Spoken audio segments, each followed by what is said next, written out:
and welcome all the members from the Select Committee and Standing Committee on Appropriations. We are having a joint meeting on public hearings. We have on the agenda 4 stakeholders or organizations that are going to make presentation, and each thank you, there you are, the agenda will be allocated 20 minutes at maximum. We have received the presentations prior as members, and we have gone through them. I don't think you all members might experience problems, but if members feel otherwise, they will indicate. You are most welcome, all members from both committees, the support staff, or all the stakeholders, and everybody on the platform. You are most welcome. And please take the opportunity to engage with us, because this is a part of our important process as we engage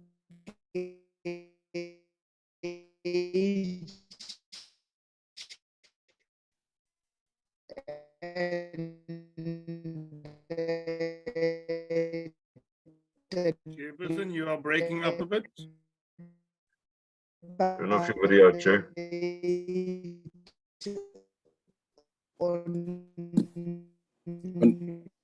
Honorable Chairperson. Chairperson Mahlangu. I'm now stepping off the first item and go to the second one. Can I check from Honorable Chair? Let me close the... Yeah, please. Close the video. Can I check if there are apologies? Yes, Honorable Buthelezi. Yes, Honorable Buthelezi. No, yes, Chair. Good morning, all members. No, we're losing you, and we're just saying, please switch off your video.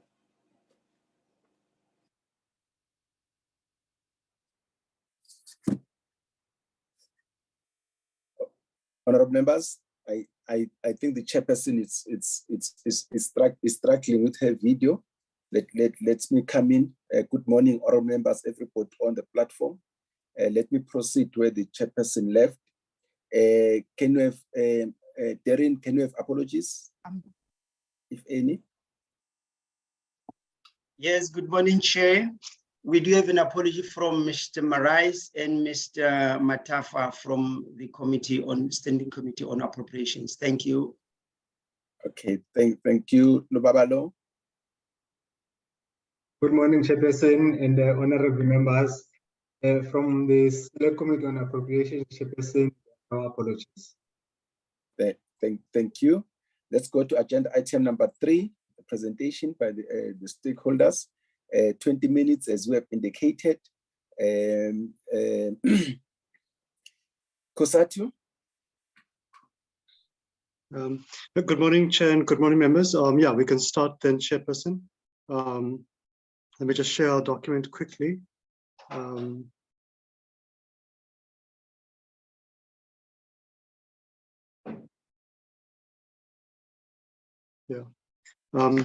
So no, thanks, Chair, and thanks to members just for giving us space as Kosatu to speak on the 2 bills, the special appropriation, as well as the adjustment appropriation bills, in terms of the MTBBS package. I think, Chair, just to also ground Kosatu's presentation, I mean, our approach as Kosatu and the affiliates to the MTBBS and to the bills is to say, well, we have a 44% unemployment rate, a 60% youth unemployment rate. The economy is stagnant. We're having rising levels of inflation. We've also seen equally rising levels of poverty and inequality. And I think we're witnessing across the state the impact of state capture of corruption, its impact upon the capacity of the state to deliver quality public services the economy and the workers depend upon. We are worried about the rising levels of public debt, and equally that we need to see how to rebuild the state. Chair, of course, we must also constantly prioritize support for ESCOM so we can help it to overcome the issues of load shedding, which is crippling the economy. And I think equally we need to begin to prioritize at a much greater level the impact of cable theft on transit and metro rail, which also is having a devastating impact on the economy. We would want to also say, how can we repivot some of our state-owned enterprises which are in serious difficulties? And equally, the rapid rise in distressed municipalities too is also equally alarming. And of course, this MTBPS and the bills did come in against the context of the devastating floods in 2022. Chair, I think in terms of the broader framework, we do appreciate and agree that the rapid rise in public debt does pose an existential risk to our national sovereignty, to our post-94 gains, and of course to workers. We are also equally concerned with the approach of government of saying we're going to give below CPI increases to key departments over the MTEF period. We think that's going to further weaken the capacity of the state to deliver basic services and quality public services. So we do disagree with Treasury. We think that a focus of Treasury on slashing expenditure to cut debt at the expense of stimulating the economy, of providing relief and rebuilding quality public services is not going to resolve the fundamental cause of the fiscal crises, which we think are, in essence, the recession, corruption, and limping SOEs. Chair, the appropriation bill doesn't really focus on the wage bill, but we know it's always when people would see COSATU, they always want us to explain the wage bill, or to respond rather. And we think the approach of government of dumping the bill for corruption, state capture, mismanagement to nurses to teach at public service is not a correct approach. We have seen repeated below inflation increases and even a 0% increase in 2020, which are now beginning to see is sparking a brain drain from the public sector. The debt level reports show you the public service and all workers are highly indebted. And we think the state does need to respect collective bargaining and does need to engage in good faith on these matters. And to see how can we protect public service, especially the low income earners, the nurses, the police officers, etc., from inflation. We think there is space to assist government on the issue of balancing the budget. For example, having a single collective bargaining process for the entire public service and public sector. And equally think there is the need to reduce what you pay to politicians, to senior management in the state and the entities especially. And also to see how can we reverse the rapid decline in headcount, especially in key frontline service delivery areas. We were quite disappointed, Chair, to really see an absence of practical interventions on the front of corruption. But we do want to welcome the recent progress we've seen in arrests and seizures of assets. But equally, that's against the backdrop of MPA being very far behind in terms of its meeting its annual performance plan targets. And again, Chair, we have to constantly raise the alarm bells with regards to the police service, where we've seen a decline in headcount from over 200,000 at the time of the World Cup to about 172,000 to date. And yes, there's a commitment to employing an additional 12,000 police officers over the next year, but that's against a projected 10,000 retirements, resignations, etc. Chair, we're also a bit concerned that there was a lack of additional funds for law enforcement in the MTBS, but we do want to say there is progress around the public procurement bill. We hope to see that come into Parliament by SONA and to encourage Parliament to fast track it.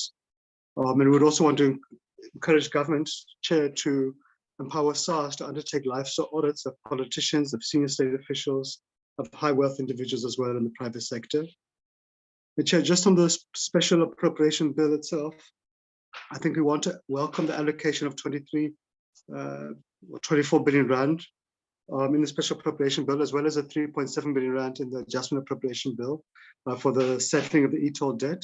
So we think we need to have we need to have a new progressive funding model, which is not going to burden consumers, but equally to invest in infrastructure. We want to welcome the 3.4 billion rand for Denel, and we hope that we will see the turnaround plan being released quite soon. But of course, this relief must also include paying workers monies owed to them and to see how can we save these jobs. It really has been a tragic case, Chair, that Denel workers were sitting for 18 months without jobs, without salaries, and some were having to resort to sleeping in cars. There was incidences of some workers having committed suicide because of the strain they went through. We want to welcome the 2.9 billion rand for Transnet, but Chair, that again has to be accompanied by very enhanced security measures. So there is progress around banning the scrap metal exports, but we need to see a deployment of the police and the defense force to secure the railway infrastructure. Otherwise, we're in real trouble on that front. We were concerned about the lack of support for Metro Rail, equally, which is under severe strain. And we're also quite disappointed here that the post office hasn't been given additional support. And in fact, in this budget, there's a commitment by government to retrenching 6,000 out of 16,000 post office employees. And we've seen post office workers, like municipal workers, having pension and medical funds deducted from their salaries, but not paid to those funds. And again, that's a criminal offense by management, and the department seems to be missing in action. Chair, but I think we do need a new model for these SOEs. Otherwise, they are simply going to die under our watch. Chair, just on the adjustment appropriation bill, just for some of the key highlights, we do welcome that the revenue provided to accommodate the massive damage incurred from the floods in KZN and Eastern Cape in 2022, as well as some of the other legacies from other floods previously. So these include, 1.4 billion rand for road repairs, nearly 400 million rand for bridge repairs, nearly 500 million rand for emergency housing, and 3.6 billion for municipal disaster relief. So those are welcome, Chair, but we are concerned by reports that you would receive at times in KZN and other areas about delays in the funding reaching the targets. Chair, on this in terms of the public service cluster, we do want to welcome the 118 million rand being given to Parliament to begin the process of rebuilding Parliament, and that should be expedited. We want to support the 1.3 billion rand for Home Affairs for the digitization project, because we think that's going to be a welcome boost to reducing the backlog there and capacitating it. And Chair, we're quite concerned that Status A, whilst the money that they get is welcomed, but we shouldn't have a repeat of what happened earlier this year when there was chaos with regards to paying the census workers. Chair, on the industrialization programs, so it's positive that we've given additional 330 million rand for industrial financing, but we are quite worried about a 64 million rand cut in export incentives. These industrialization programs, Chair, if we're to grow this economy, they're quite critical, especially for jobs intensive sectors like mining, manufacturing, agriculture. At times, Chair, the funding we give to industrialization export incentive programs, to be honest, is minuscule in the broader scheme of things and their potential to contribute to the economy. And we've seen time and again that they receive below CPI increases over the MTEF period. We've seen little support being given by the various departments to the industrial master plans, which again are critical if we're to grow the economy. And we've seen a continuous undermining by departments, by entities, by SOEs, by municipalities of the economic recovery plans, localization commitments. So I think, Chair, if we were to grow the economy, to save jobs and to create jobs, then we have to become much more focused on many of these issues. Chair, just into the economic cluster, we were quite worried about a cut of 1.3 billion rand for the land reform.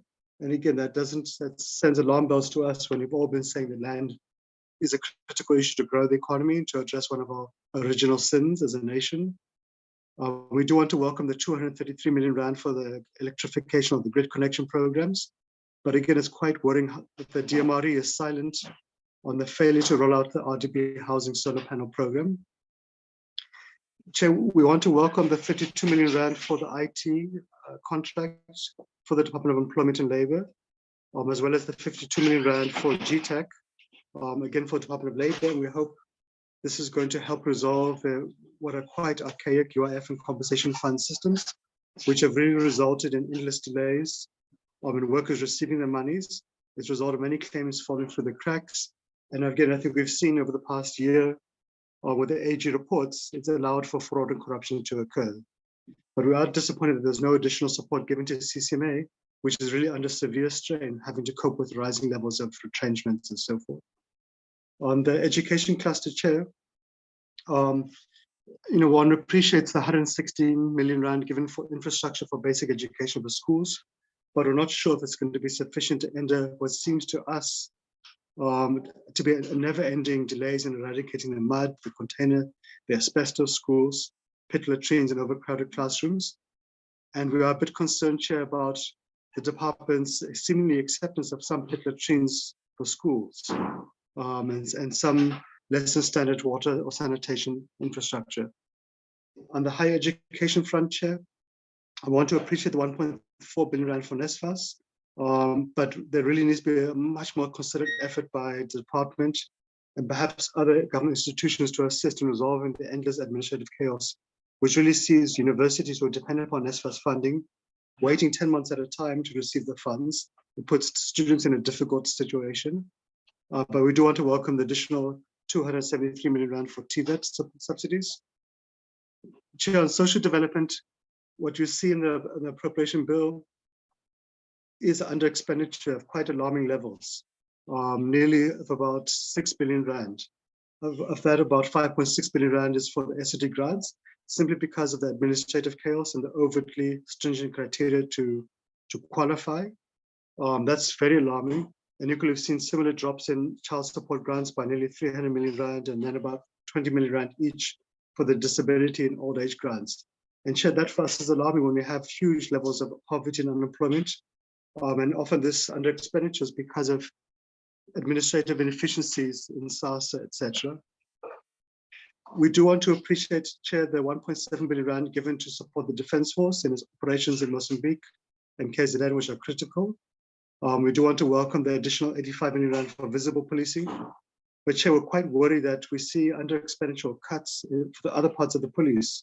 So a cut of 326 million rand for police stations, despite quite alarming deterioration in infrastructure at the police stations, some of whom work in Wendy houses and dilapidated containers. There's a cut of 31 million rand for detectives, yet we have huge backlogs in cases for detectives. And we have a cut of 127 million rand for administration. And again, Chair, this is against a backdrop of a decline in the police headcount from over 200,000 to 172,000 in the past decade. So Chair, and yet we see the population growing naturally, crime levels are growing, and we seem to be tying the hands of the police behind their backs. Chair, we had hoped to really see more allocations to the presidential promise stimulus. We hope that in the February budget, we could see a significant increase to it, so it could accommodate at least 2 million unemployed persons, because it really has done quite well to provide young people with work experience and opportunities. It's helped to boost basic education capacity, etc. So we'd hope to see it being expanded across other frontline service departments, entities, SOEs. We'd hope to see the private sector also coming to the party, expanding taking advantage of the support to expand internship opportunities. But we do need to see how can we overhaul the public employment programs to really ensure there is quality training. They are linked to the minimum wage, they support emerging economic sectors, and they avoid duplicating permanent jobs. Chair, on the infrastructure program, we are a bit worried that we're quite far behind in terms of the expenditure and the funding allocations. And it's quite critical to growing the economy, to rebuilding public services. But we do want to appreciate the allocations to Transnet, to water, etc. But again, we're quite concerned about how far behind we are on the timeframes. And this really is critical for to rebuild the economy in terms of electrification, water, roads, rail, ports, etc. Chair, just kind of getting to the end. So many of the allocations in the two appropriation bills are positive, but we are quite concerned, Chair, that we're seeing a failure by many departments to meet their targets halfway through the year. So we're seeing basic education very far behind on the sanitation and water infrastructure targets, higher education far behind on the TVET student enrollment. The NP is very far behind on its targets in terms of asset seizure and cases. Human settlements quite far behind in terms of informal settlement upgrading. Mineral resources quite far behind to this targets around electrification, additional power lines. We're quite far behind on the SME export linkage support and SBD. In terms of transport, again, far behind the road maintenance upgrading and water sanitation. Chair, we've all been watching what happened in Free State with the dam bursting. And yet out of the 24 targets for that department in terms of dam safety inspections, just 24 targets for the year, they've only undertaken 2 and we're halfway through the year. So we're just highlighting that, Chair, to say to members, it is fine that we give money to departments, but again, they are then found wanting to actually spending the money or achieving the targets they set for themselves. Chair, I think just kind of concluding, we want to really welcome the extension of the SOD grant. It's provided critical relief to 10 million unemployed people. We think it does need to be adjusted for inflation because it's been there for 3 years without any inflation increase. It should be linked to the food poverty line, but we need to address administrative challenges and see how can we use it as a foundation for basic income grant and how can we link it to skills and employment programs. And equally, how can we modernize the other kind of social security infrastructure, the UIF corridor, etc. We would want to say perhaps it's time to explore a progressive tax rate for SMEs. And I think, Chair, we're quite worried about how silent government is on the bounce back scheme and the very, very low take up it's had. And I think, Chair, we also want to just appreciate the progress we're making around the pension relief bill and hope that it can be expedited quickly. Chair, I think just in terms of as we're wrapping up, I think we'd welcome the commitment by government to take up between 1 to 2/3 of the Eskom debt. We hope that will be done in a way which doesn't strip Eskom of its key assets. But I think we also need to see municipalities paying the debts to Eskom. We do need to move to a prepaid electricity regime for all customers. And we do need to see the NPA and SAPs and the courts also assisting Eskom to tackle corruption, because so far they have been completely missing action on that front. And we do need to see DMRE addressing some of the regulatory blockages to getting new generation on board. So, Chair, just in terms of the conclusion, we think on the special appropriation bill, there are positives in terms of the e-toll settlements, the transit repairs and denial relief. There's positives in the adjustment appropriation bill in terms of the disaster relief, infrastructure investments, the allocations for Parliament, for Home Affairs, for Stats SA, the additional allocations for industrial financing, for electrification connections, for the Department of Labour IT capacity, as well as the funding for schools and NSFAS and TVETs, and of course the funding for the SANDF deployments and SAP's visible policing. But we are quite worried, Chair, about an absence of support for Eskom and Metro Rail and the Post Office and other SOEs, the delays in disaster relief reaching its targets, the cuts in export incentives and the minimal industrial financing against the needs. We are worried about the endless shifting of the school infrastructure backlog and the NSFAS administrative chaos. And I think we're quite alarmed by the massive under-expenditure in the SOD grants and social grants.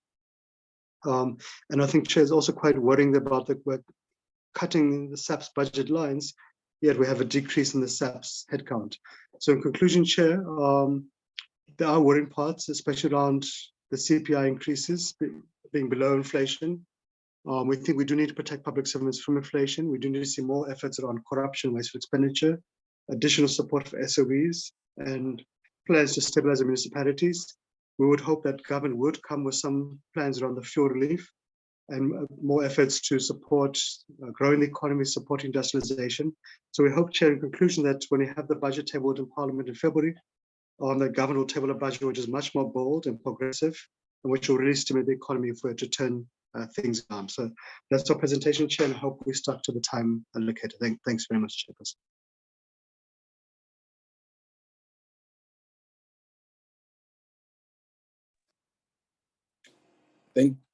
Thank you, Comrade Native Part, for that presentation. Who's next? Babado? Babado? Hello, Chairperson. Bashile, the next presenter. Can you hear me, Chair? Yes, I can hear you. I'm saying, who's the next presenter? Oh, it's the Public Service Accountability Monitor, Chairperson. Public Service Accountability Monitor. Please come in and introduce yourselves. Thank you. Thank you, Chair. Thanks to the committee. I'll be presenting on behalf of the PSAM. My name is Zugi Swakota. I hope I'm audible. I hadn't tested my mic yet. Yes, you're quite audible, ma'am. Okay. Thank you very much. I'll just quickly share my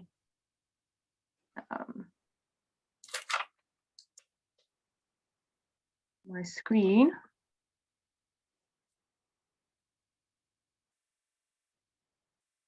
Okay.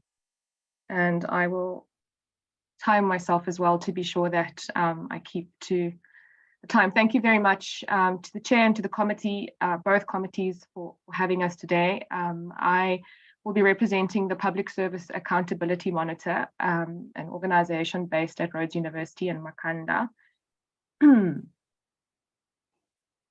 Just a brief overview of who we are. I won't spend much time on this, just except to say that we were born in the Eastern Cape in 1999, and we continued to work in the Eastern Cape and broadly nationally. I head up our work that's focused on South Africa, and we also work in 5 other countries in the region, Zimbabwe, Zambia, Tanzania, Malawi, and Mozambique. And really what connects our work across those countries is our belief that there are ways to contribute to addressing particular societal issues, particularly those that originate from what we believe to be systemic public resource management failures. And so in recognizing that, we hope to, we do produce monitoring pieces, we do some advocacy and capacity building, in particular with a focus on social accountability. But that's who we are, and I'd be happy to, if there are any questions about our organization.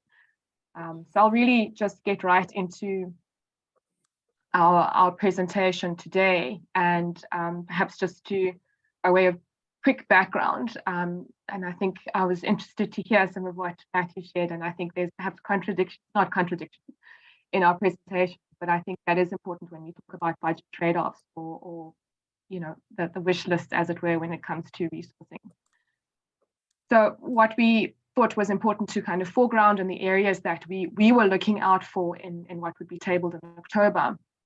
I think it's encouraging that we've seen the conclusion of the Zondo Commission inquiry into state capture. We've also been encouraged by noting various calls for input, for public input on various bills and policies and pieces of legislation. Some of the areas that we've either contributed to, where we found really important work is potentially important, impactful work is happening.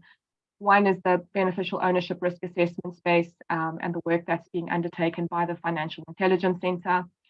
We've done a fair amount of talking around the draft procurement bill.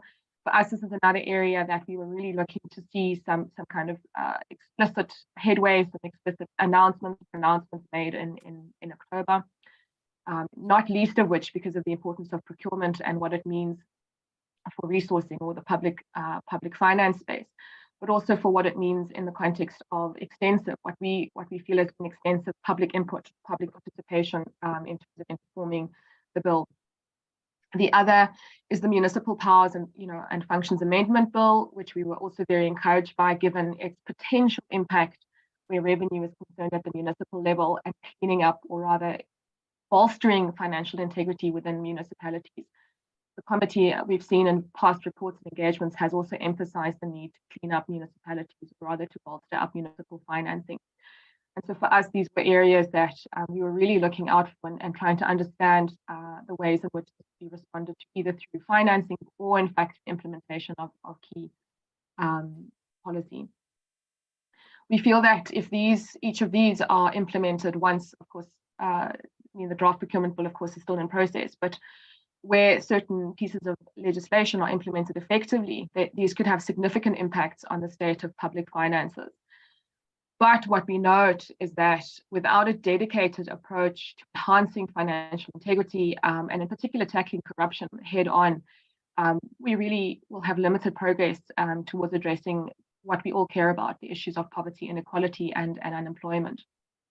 The other area of emphasis, and we were also looking out to see the extent to which there'd be responsiveness from the National Treasury and Ministry of Finance broadly, are the recommendations or the indications of weakness that have been indicated by the Financial Action Task Force, and the extent to which those recommendations would be fulfilled or essentially addressed.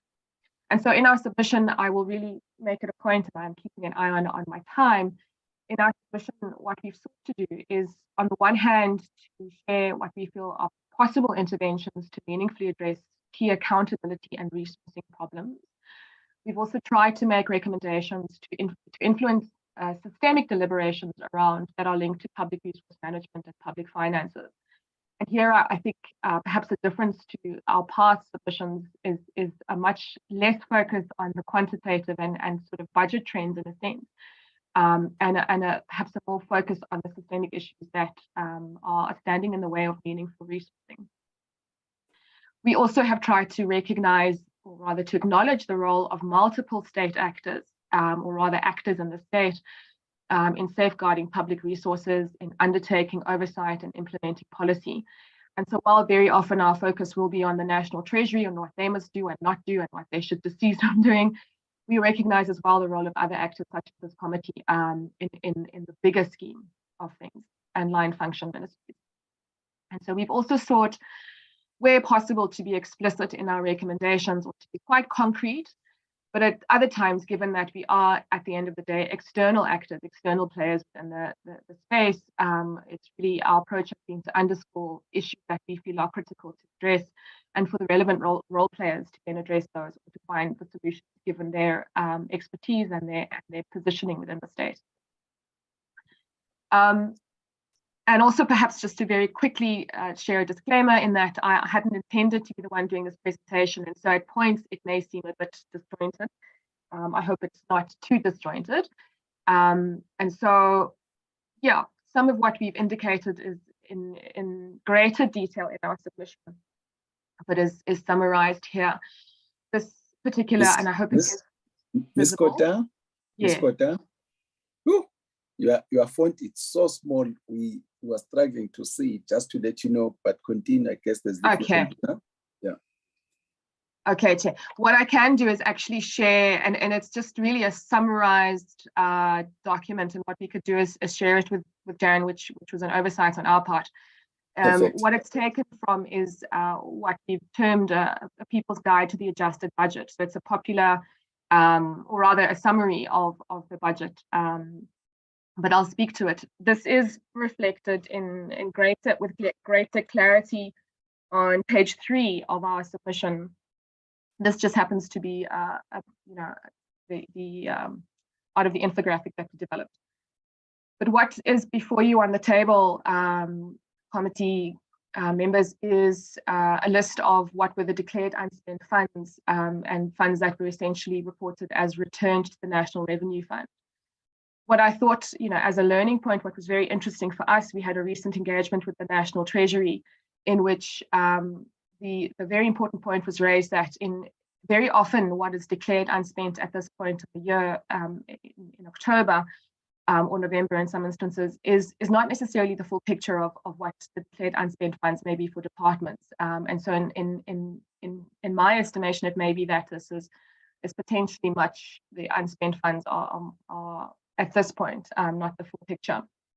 Nevertheless, what we've indicated in our more detailed submission is that we've noted the continued underspending by key departments, key service delivery and social departments. We've noted the underspending by local government at the local government level and by local government entities. And for us, this is particularly concerning given that in some instances it does directly undermine service delivery. We've noted the unspent funds rather by social development to the tune of 1.8 billion, with a particular emphasis around that this was due to lower than anticipated uptake of the social relief of distress grant.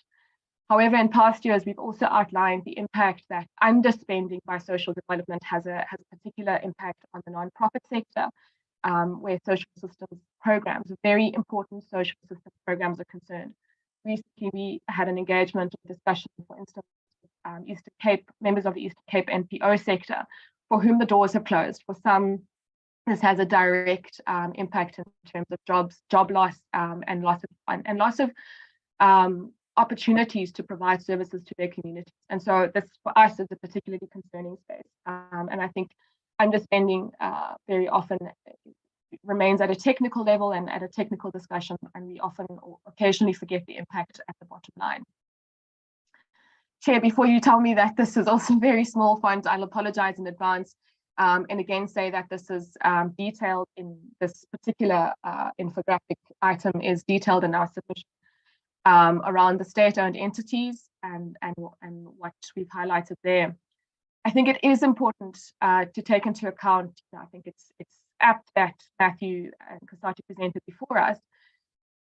On the one hand, I think there is no doubt that SOEs have a fundamental role to play in our national development space. And given all the things we know about the country and where, what the National Development Plan sees us going or sees us being in 2030, not too far from now. And the role of SOEs is really in that instance as enablers of economic growth and social justice in a sense are clear. But what we have seen over the years, of course, in particular to those that have needed bailouts year after year, even where there's been vast exposition around why this shouldn't happen and why their capacity and their administration should be bolstered. The fact that we continue to see bailouts for these entities and we continue to see dismal financial reporting, we continue to see dismal performance of these entities for us is concerning. And so, for instance, the context of SAA has been one that I think many are well familiar with. In this context, what we really recommend, in particular to a committee or to the committees, as it were, is to insist, for instance, that the conditions under which bailouts or transfers, particularly transfers that have an impact on social spending or have a trade-off against social spending, we recommend that committees really ask for clear explanations around, firstly, the conditions under which these transfers are made, but also that there is a much clearer plan for creating more financially sustainable SOEs. We had looked to this in detail, or rather looked for the detail relating to this in the October tabling, and hope that in 2023 we may see these. The emphasis on public information, or rather clear plans being made public, we will just shortly talk about why that's important. I think I won't speak to this particular infographic, rather than to say that what it depicts are some of what we feel are notable changes in the adjusted budget, one of which is the 2 billion, as we indicated, of unspent funds at the local government level. Another, of course, relates to the unspent social assistance context, and of course the bailouts, which I think Matthew did a very good job of underscoring. And so this is where we have a bit of a jump in our input. Our submission is a lot less, there's a much better flow, but certainly what we've also sought to emphasize is the importance of resourcing entities that we believe to be directly meaningful or important in the fight against corruption, entities that have a potentially very important role to play in safeguarding public resources. Again, I think leaning on Kasati's presentation, it is important to foreground that money isn't the be-all and end-all, and so resourcing or increasing allocations doesn't automatically enhance performance of these entities. But what we have underscored in our submission is that we have noted since 2018 some, certainly in the NPA, improvements that we feel are encouraging and are deserving of additional resourcing and complementarity where allocations are concerned. And so over time, where there has been fluctuations and in some instances real-term reductions in the budgets to these entities, we feel that this is concerning, particularly given the importance of ensuring that there's human resource support, which of course comes with funding, comes with money, requires sustained resourcing. So we'd really like to emphasize that. And I think what we've seen in recent months and what we've seen in recent years in relation to the work of the SIU, particularly in the context of state capture, again, is for us, there are some really encouraging developments there. And so what we'd like to emphasize around the resourcing of the NPA and SIU in particular is that where there's been a promise made currently that there'll be additional funds made in 2023, that these promises are fulfilled, and in fact that the goalposts are not shifted given the important work underway by these entities, notwithstanding the underperformance against APPs that's already been spoken to. I'd also like to emphasize the need to ensure sustained financing of the FIC and the South African Revenue Services. What we see as concerning, however, is a decline of about 2%, on average over the medium term in real terms to the peace and security function, which broadly houses many of these entities. We then recommend to this committee, or these committees, joint committee in particular, that again, these institutions do need to receive adequate funding. And I guess the question of what does adequate mean? At this point, adequate means the ability to hire the requisite staff, prosecutorial staff, investigative staff, and ensure that they are not undermined by inadequate budgeting in undertaking their work. A few months ago, some time back, the Auditor General made a call for departments to design and implement controls that prevent fraud, errors, and abuse as a means of avoiding dire costs in the long term, which we feel is something worth reiterating in this context. Going a little bit back in the context of the work of these entities, we feel that there is a need to really reiterate the need to address illicit financial flows. And in a sense, we've said budget cuts to SARS should be reversed and should not happen again. In the last financial year, we noted that there'd been budget cuts planned for SARS, and we hope that this will not continue to happen, and that in fact that this resourcing of this entity is taken more seriously. Also, really recommend the assessing and addressing of technical risks that are associated with money laundering and illicit financial flows. And this is an area that I think is highly technical in some respects, but also really requires a degree of political support and resourcing, given its impact and the overall what it means for public resourcing. We also would say there's a need for the allocating of adequate or sufficient budgets to strengthen the country's tax administration. This is an investment, and I think it's something we've made in past submissions as well. An investment in the long-term financial stability of the country. And so these entities, while their performance may not be perfect, in some instances they may be underperforming against key APP indicators, we still feel that there is a need to ensure that their budgets are at the very least safeguarded, if not increased, to ensure that they can improve. Public participation in issues of budgets and budget oversight is something that we feel quite strongly about. And we've noted, and I think this committee in the past has engaged on issues of how to improve this in order to respond to the need for citizen or civic-centered budgets. So we've seen in other countries that it's been proven that this enables governments to respond more effectively to people's needs. We've also seen that civic participation in the budget process can actually improve the efficacy in allocation and the use of public resources. And here we speak of not just the engagement or participation of organizations like ourselves and those represented in this meeting, but broadly of those community-based organizations and those that are more directly engaging with the public and the public themselves. So we won't talk about the Open Budget Survey in any detail, except to say that on the one hand, it really has indicated that South Africa and the work of the National Treasury has placed us as a global leader in fiscal transparency. But what we've noted at the same time is the underscoring of weak public participation. And so here, what we'd really like the committee to support us on a call and to ensure that the National Treasury continues to work with is what has been a very encouraging pilot. Pre-budget hearings at the National Treasury piloted over 2 years, which for us is not only a novel thing, but actually quite potentially quite meaningful in its impact in the areas we've spoken about.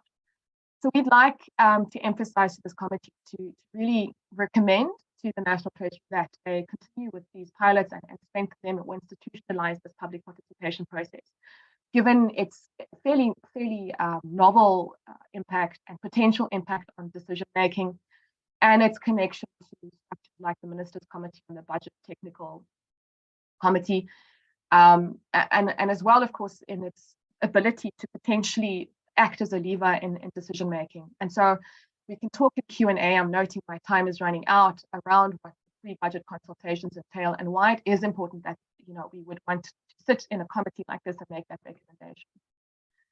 To end off, and to just want to say to the committee that please do refer to the, I note that we've read and engaged with the more fuller submission, but I've run through our inputs and we'll run through our recommendations in the knowledge that it's there is more before you. So in summary, really, I'll touch on just a few key areas, some of which I've not spoken to in our submission. We would call on the National Treasury and the DPSA to bolster capacity, to support and to bolster professionalization in the areas that require better public resource management. We would also urge the speedy implementation, and we've seen GTAC, the Government Technical Advisories, promise to revise their capacity support program. And we'd really like to see this bolstered. We'd like to see this implemented, and in particular that it receives real political support at the provincial executive level, particularly given what we've seen in the context of governance at the municipal level. We have a fairly long list of recommendations relating to state-owned entities, which I won't speak to, as I've already touched on some of them previously. And then really in relation to something we have touched on in our submission around democracy supporting institutions, is to ensure that funds are not moved away from these, given their important institutions in fulfilling constitutional obligations. Public participation, again, one thing I would like to reiterate or place emphasis on is what the Auditor General rather has done in recent months to involve citizens in oversight through what they're labeling as an accountability ecosystem. And for us, this is another encouraging development in an area that we would like a committee like this to provide, to really bolster or to provide further encouragement for it to continue. We do know that there is a committee directly responsible for overseeing the AG's office, but for us, we see that committees like this are also important in that equation. And finally, Chair, thank you, and thanks to the committee. We feel that the work of parliamentary committees is really quite central in achieving many of these goals. And we've really wanted to try and find ways to engage the relevant duty bearers and decision makers, but that through committees like this, our recommendations perhaps have a better chance of getting to the right desks. And so we really encourage Parliament to continue to create spaces for public deliberation, for civic engagement, and in particular education around not just the parliamentary context, but in particular around the budget, which is a very technical, very difficult space to engage with. Thank you very much. Thank you very much, Ms. Kota. Am I audible, Chair Shenge? Yeah. Yes, you are, Chair. Continue, Thank you. please. Thank you very much. Can we now give the opportunity to organization undoing tax abuse? Please don't forget 20 minutes. Thank you so much. Let me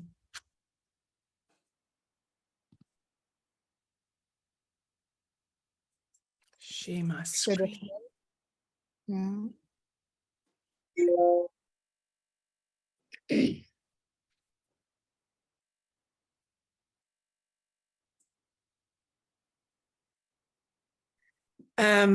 I hope I am. Please just give me an indication. Thank you, Chair, if I'm not sharing the correct slide. Can you see the slideshow?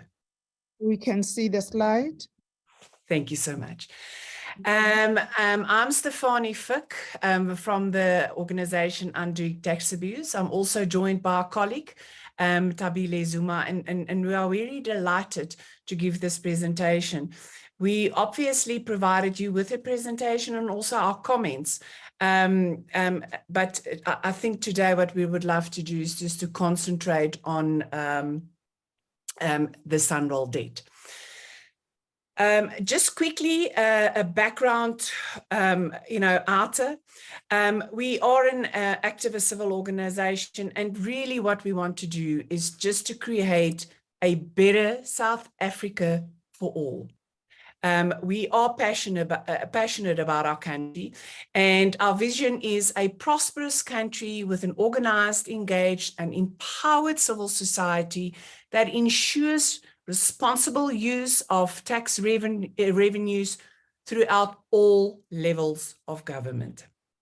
We use a 7-step methodology which I'm sure is quite clear. I don't want to waste too much time on how we do things.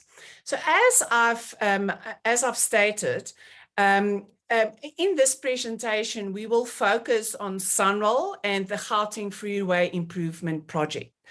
While we would have preferred that government had not embarked on the costly exercise of implementing e-toll infrastructure in the first place, or paying exorbitant amounts to a collection agency and all, the money leaving our shores, we welcome the resolution of this matter and the acknowledgement that the Gauteng commuter roads, in other words, the social infrastructure, should be funded by the fiscus. We do, however, question Sunroll's debt and the GFIP share thereof. How much is Sunroll's total debt and how much of that pertains to the GFIP debt? In other words, the Gauteng Freeway Improvement Project, which is, of course, better known as e-tolls. Now, we are of the view that it should be clarified before the two appropriation bills are finalized. So let's quickly just go through it. So the allocation. So in the midterm budget statement of 2022, it includes two amounts for Sunroll. It is the 3.7 billion transferred to Sunroll in July of 2022 already, and that will be dealt with in the adjustments appropriation bill of 2022. And this was mostly taken out of the non-toll road network budget and is explicitly for the GFIP. Now, the second allocation is 23.736 billion through the special appropriations bill. This is an additional allocation and is clearly linked to repaying Sunroll's debt and not necessarily the GFIP debt. So what was Sunroll and the GFIP debt? So in March of 2012, National Treasury told the Standing Committee on Appropriations that the total debt for GFIP was 20 billion. In May of 2012, in the Constitutional Court on the e-toll matter, Sunroll indicated that the GFIP road upgrade and toll infrastructure cost 20 billion towards the end of the project. But on the 3rd of November in 2022, Treasury said in a statement that, that the total Sunroll debt on the 31st of March was 45.9 billion, and the GFIP share was 43 billion. So what that means is that, again, what is Sunroll's debt and what is the GFIP debt? But now who pays what? So National Treasury said it will pay off 70% of Sunroll's debt and Gauteng will pay 30%. And it does seem from the statement that the Minister of Finance seemed to indicate that this refers to Sunroll's entire debt. So what he said was, to revoke the funding impasse, the Gauteng provincial government has agreed to contribute 30% to settling Sunroll's debt and interest obligation, while national government covers 70%. Gauteng will also cover the costs of maintaining the 201 kilometers and associated interchanges off the roads, and any additional investment in road will be funded through either the existing electronic toll infrastructure or new toll plazas or any other revenue sources within the area of responsibility. So one can really assume that we are talking here about Sunroll's total debt and not just the GFIP debt. Now, again, who pays what? Where further confusion comes in is that on the 26th of October, the Gauteng government indicated that it was contributing 30% towards Sunroll's total debt, a share of 14 billion. On the 22nd of November, Gauteng said it was paying 30% of the GFIP debt a share of 12.9 billion. So it seems that each and every time we get sort of different amounts, and it's very difficult due to a lack of transparency to really establish, firstly, Sunroll's total debt, secondly, the share of the GFIP debt, and then, what is this 30% that, for example, Gauteng province will then be responsible for. But what makes it even more interesting is if you go and have a look at the grants, and let's start with the GFIP grants that Sunroll received. Now, there are two types of GFIP grants. Firstly, it was the subsidy for the reduction in e-toll tariffs from July of 2015, and that amounted to 4 billion rand. We all know that the compliance rate for paying e-tolls is very low, and the latest figure we're talking about is around 17%. There was also additional transfers from 2011-2012 until October of 2022, which totaled an amount of 25.9 billion. This was moved from non-toll road budgets or made as additional appropriations. Now let's look at the table below, and this is all based on Transport Vote's Treasury documents and Sunroll's annual reports. So you can see that the GFIP grants received in the first column for reduced tariffs, GFIP additional grants, which boils down to 25 billion, and then, the total grants each year.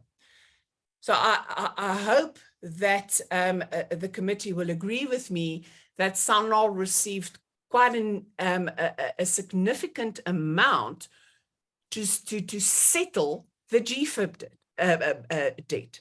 So this is where the question comes up.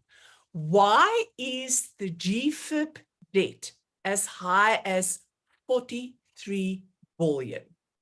Now, Sunroll only borrowed 20 billion for GFIP. Sunroll received in excess of 20 billion from Treasury for the GFIP debt today. Now, why did Sunroll not offset the GFIP debt with Treasury grants? Just a little bit of background is that we are talking here about, in the beginning was 185 kilometers of the total road surface of Sunroll. I mean, the latest number refers to 201 kilometers of more than 2,000 kilometers of Sunroll's road surface. So to appreciate this is one has to establish Sunroll's total debt of its 2,000 kilometers of road surface, maintaining that, creating better roads, etc., versus literally 1% of the road surface we can find in Gauteng, which then relates to the GFIP debt.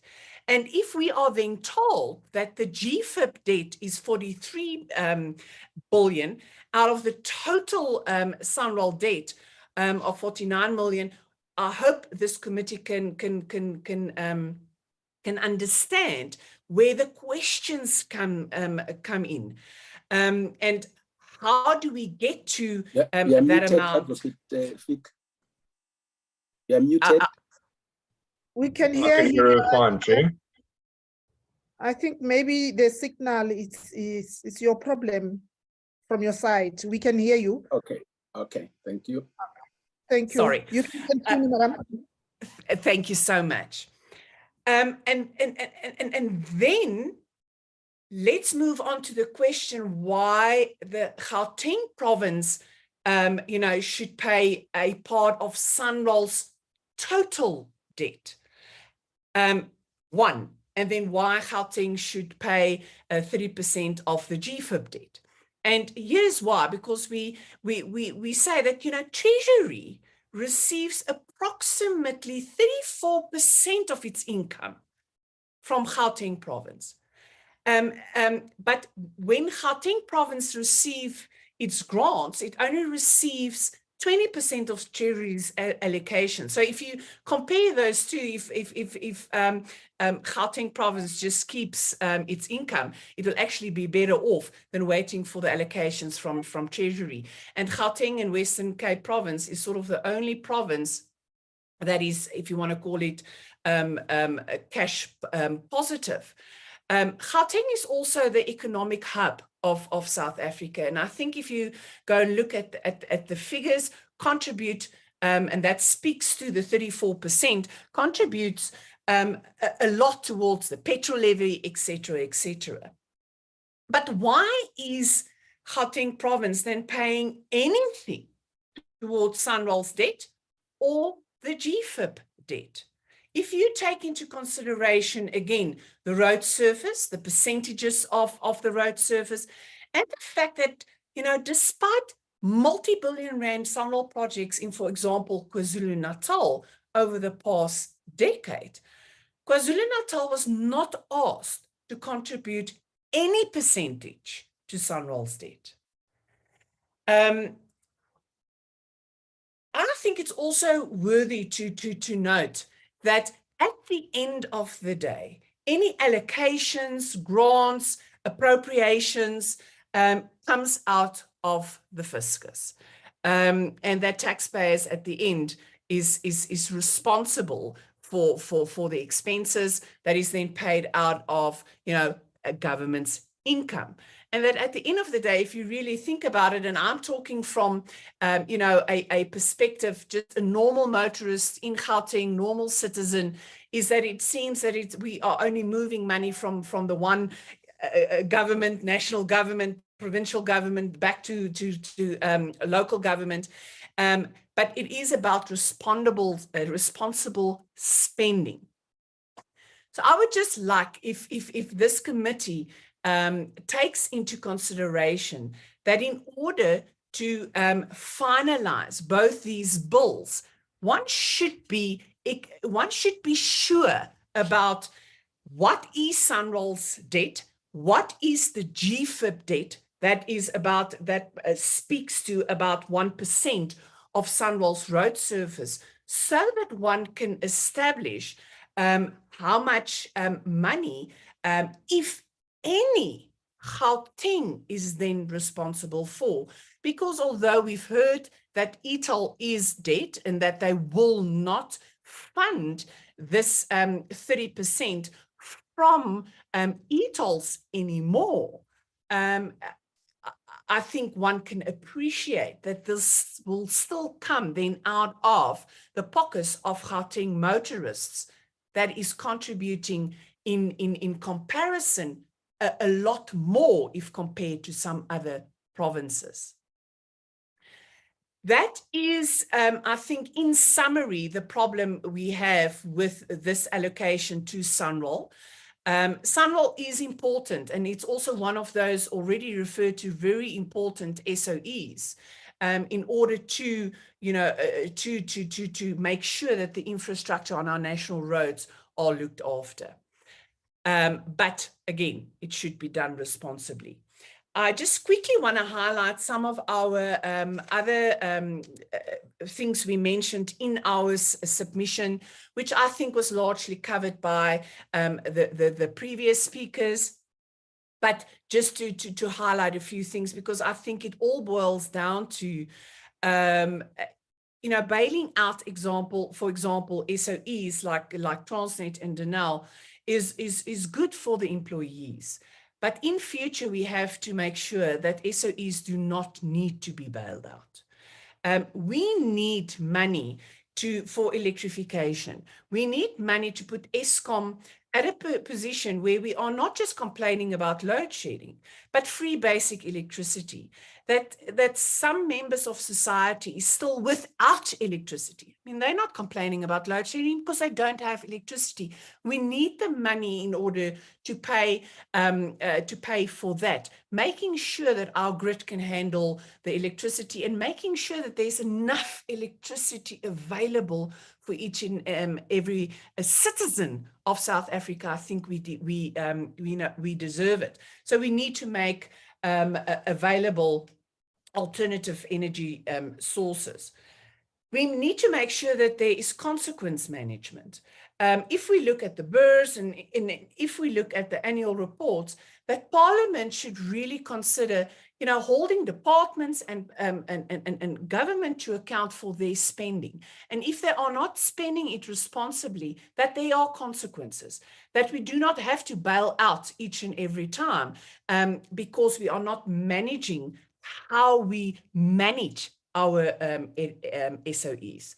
We need to eradicate corruption because it has an impact on all levels of society. Our children should be able to go to schools that is close to where they stay. Each and every citizen of South Africa should have access to clean water, should have access to water, sanitation, and we will only be able to do that if and part of that is if we eradicate corruption, because it will mean that there's more money available for the more important things. So we were worried about the fact that, is 4.9 billion enough for the NPA to do what it is supposed to do? And specifically, if you consider that, for example, the security services gets 3.12 to look after our ministers and so forth, which is important. But again, the comparison in our view does not make sense. I really, again, want to just thank this committee for the opportunity to address you. And if there is any questions, please do not hesitate to ask. But I am going to reiterate, please consider before passing the bill that SANRAL is transparent in terms of what they spend on the upgrades, what is outstanding, and what is really the GFIP debt, and what Gauteng would be responsible for, if anything. I thank you. Thank you very much, Advocate. Thank you, Auta, for the most interesting presentation, and one can feel the passion that you had when you made the presentation. Thank you very much. We now give equal education an opportunity to make the presentation. Hello, Chairperson. Yes. Chair, we have just been informed by Equal Education colleagues that theirs is a written submission, so they are not going to address the joint meeting, Chair.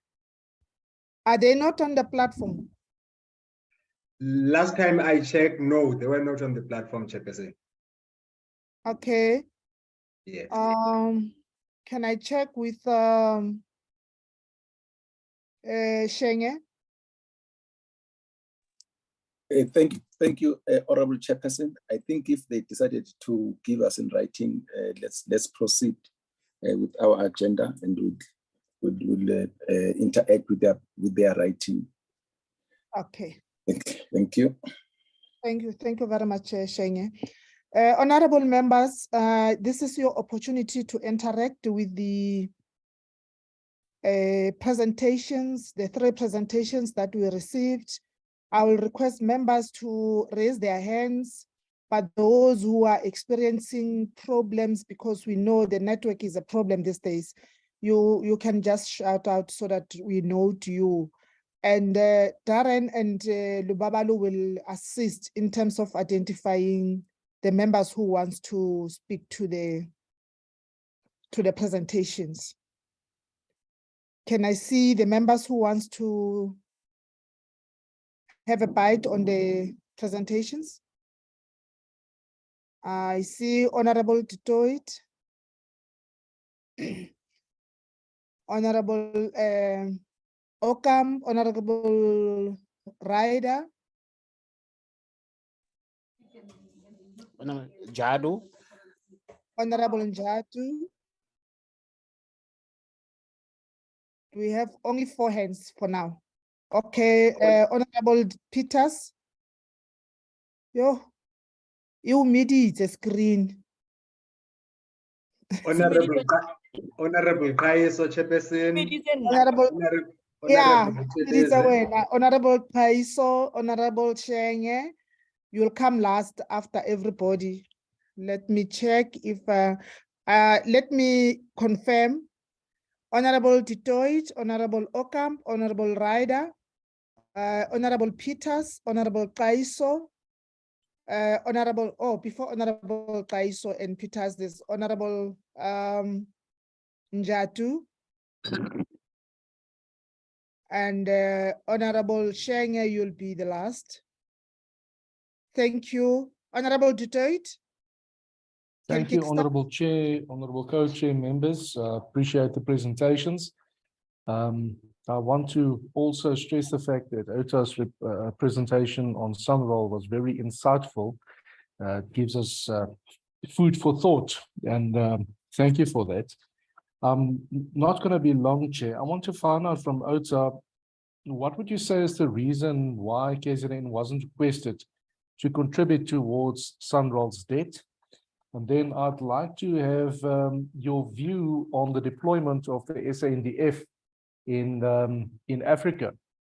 Do you think that it is worthwhile deploying the members on that side in Africa, seeing that the budget is definitely affected in that way, and resources of the SANDF is very scarce at this stage?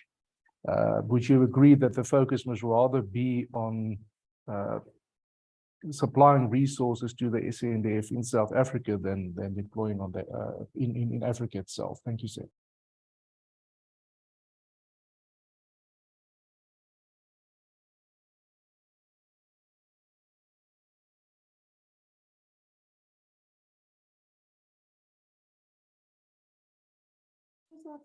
Hello. Chair. Oh, Honorable Dutoit, thank you for the contribution. Honorable Okam. thank you, Honorable Chairperson. Yeah, Honorable Chairperson, let me start with Kusatu. Again, there's a lot that we can agree with. I think one of the biggest problems, and that was also highlighted by Kusatu, is, and I'm going to quote what Mr. Parks said here, is that a new model for state-owned enterprises must be found, otherwise they are going to die on our watch. Now, this brings me to the question to Kusatu, and I think to everybody. We are doing the same thing with state-owned enterprises. We are bailing them out, but still leaving it in the hands of the people that led to those state-owned enterprises be where they are. We will not get different results if we are going to keep on doing the same things. So my biggest question with regards to state-owned enterprises is, isn't it high time that we really look into the privatization of state-owned enterprises like Eskom and others? We are seeing time and time again how much money is put into those state-owned enterprises. That is money that comes out of the pockets of each and every South African. But we don't see a turnaround that really can be felt by the population on the ground. So I agree that if there ain't going to be a new model, we will see those state-owned enterprises die on our watch. And I truly believe that that new model should include or should be privatization of those state-owned enterprises. Another question for Kusatu is that, and I agree, you said that there's a 64 million rands in the cut of export incentives. Now, I think that will become more and more difficult as the Financial Action Task Force, or FATF's grey listing of South Africa might become a reality. People in South Africa will have a bigger struggle to export their goods, and I think that it is very important that it must be looked at that. I would just like to get Mr. Parks's comments or his ideas on what will happen if the FATF grey listing continues. Then, with regards to the 1.289 billion rand cut in land reform, that is worrying. We are all saying every time that we discuss land reform that it is one of the most sensitive topics in our country. But if you see cuts like this, you realize that we do not think that this government is serious when it comes to land reform. The DA has now, we're going to put forward the land justice bill, and I think it's important that we all look at that land justice bill and see what effect and positive effects that will have to future landowners in South Africa, and how land reform can be expedited by applying what we say in that bill. But yeah, that is worrying, and I do agree there with Mr. Parks. Further worrying, and I agree with him there as well, is the cuts to the police. We are talking, and some of the other speakers, Advocate Fick from OUTA has mentioned it, as well as the person from, oh gosh, I don't have the name now, but anyway, the other speakers also mentioned that we've got to have consequence management. One of the consequences when it comes to corruption, as we saw in the Zondo report, is that there must be action in our courts. It must be investigated, but we see that the detective budget for detectives has been cut by 31 billion. We see that 326 million is cut from police stations. How are we going to solidly pursue actions on a criminal way for people that committed fraud in the state-owned enterprises and in other levels of government if we don't really give enough money for that to be investigated and to be brought to courts and to be prosecuted successfully? The other thing that Mr. Parks mentioned is the presidential employment stimulus package. It is important to note that he also said that the private sector must give more towards interns. The fact of the matter is that the private sector is really struggling at the moment. If you look at the rise in cost, the rise in fuel prices, etc., everything makes it more difficult for the private sector to thrive. And this is the problem. Government must create an environment that is conducive for investments and for the private sector to thrive in order for that private sector to take up more interns and to give a higher contribution. And I think that we are skewed if we look towards what is happening there. Then, Honourable Chairperson, the failure to meet targets.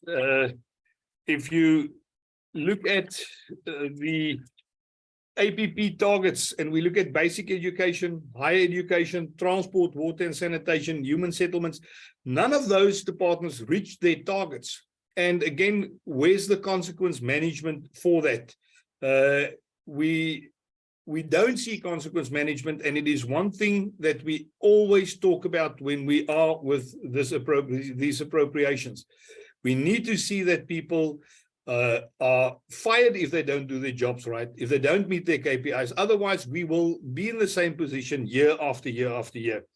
The other name that I missed earlier on, sorry, it was Mrs. Kota from the Public Service Accountability Monitor. You spoke there, Mrs. Kota, of transparency at SOEs. Now, it's very relevant, especially for this week, where we had the leader of the opposition wanting to visit Kusile, a power station, to do oversight after arrangements have been made, then to get a call from the Minister of Public Enterprises who tries to persuade him not to go there. That is a slap in the face of transparency. It's ridiculous to think that you need the permission of the minister that you want to do oversight over. It is the job of Parliament to hold the executive to account, and then to have the permission or the approval of a minister to go and see whether you can have him held accountable. It's just crazy, and I agree that transparency there is very important. With regards to OUTA, this was a very interesting presentation that you gave, Advocate Fick. I think the information that you've got there and the way in which you brought it forward If you look at how the goalposts have been shifted over the period since 2012, there's a rise in amounts. It's different amounts every time. And I think it is very confusing. And as I say, where there's smoke, there's fire.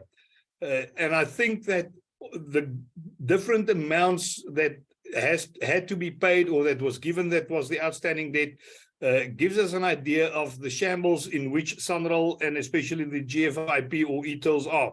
And I agree with you that should have been paid off a long time ago by the money that they've received. And again, you've also touched on consequence management. The big question is, as you say, SANRAL did not offset the GFIP debt with treasury grants, and it's a very good question. Why not? Thank you, Honourable Chairperson. I appreciate the time. Thank you, Honourable Ocamp. Honourable Ryder.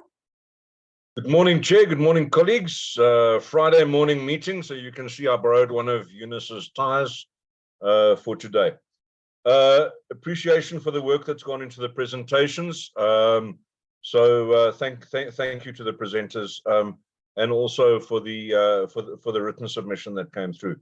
I'm going to start by just juxtaposing inputs from COSATU and PSAM, and I'd like them both to respond. So Matthew spoke a little bit about below inflation increases for departments going forward, and the fact that this was going to impact service delivery. Now, you know, in response to that, PSAM also turned around and said, increasing the budget does not result in better outcomes. And I have to align myself with that latter view, because we've seen incrementalism happening, and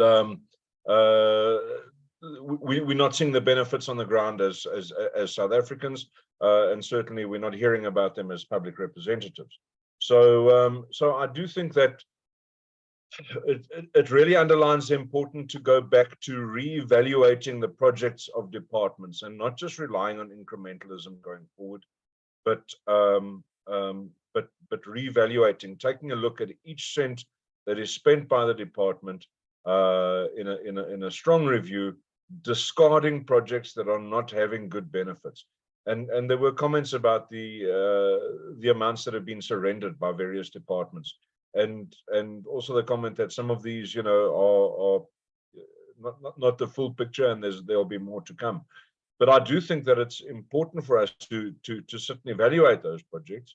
You know, they're not being delivered. Why aren't they being delivered, etc. That's a good place to start. But not only those, because realistically, and it's a comment I wrote somewhere else here, but I'm going to steal it now, that budgets are being spent by the departments. You know, you see 100% budget expenditure. In fact, again, it was COSATU that mentioned it, and yet the targets are not being achieved. So if you're spending your money but not achieving your targets, what are you doing? And yes, I don't like consequence management. I want consequences. I don't like that phrase. There must be consequences for departments that don't meet their targets. That's the bottom line. COSATU also mentioned Stats SA and the problem that was experienced there with the payment of some of the surveyors. I think that it is something that we need to learn from. And again, there needs to be proper planning for when we have these big rollouts. But it just seems to reflect, again, government's recent careless attitude with paying over salaries, with paying over medical aid contributions, with paying over PAYE, etc. But while we're on Stats SA, perhaps Treasury, if they're listening in, can tell us, and I think it's important for us to understand, because it informs appropriations going forward. When can we expect to see the outcomes of Census 2022? Because you know, that is going to help us going forward. Perhaps Treasury has some insight. I have tried to see on the Stats SA's various communications. I haven't seen a date when they're hoping to release the information. COSATU again mentioned the fact that infrastructure is behind target. And yes, we've seen it certainly in Dora, where funds were being moved. And again, I'm going to pick on Mfuleni because it's the one that stood out for me. Moved away from the actual implementation into spending more on planning. Every time it's more on planning, because there's an inability to translate the plans into actual construction and the finalization of monies. And I mean, yeah, so that was only 10 million on the neighborhood development grant, but it's replicated all throughout in the various departments. And I think we've seen it as well with public works, with money being shifted from actual construction back into planning. And then, yes, COSATU, I'm glad you've latched onto my complaint about the school infrastructure backlog. The fact that that particular grant is being kind of, subsumed into the bigger school infrastructure grant, and we're losing track of it, and there hasn't been satisfactory movement on getting rid of that backlog. And I mean, now we've got the Department of Education coming up with harebrained schemes about unisex toilets when we've still got people that have to use a bucket. I mean, really, that department really needs to just come up to speed and get with the program. It's not acceptable. PSAM, yes, welcome. Thank you. Please send out your presentation and by email, not just by a link on the screen. It would be most useful. It would have been nice to interrogate it before today.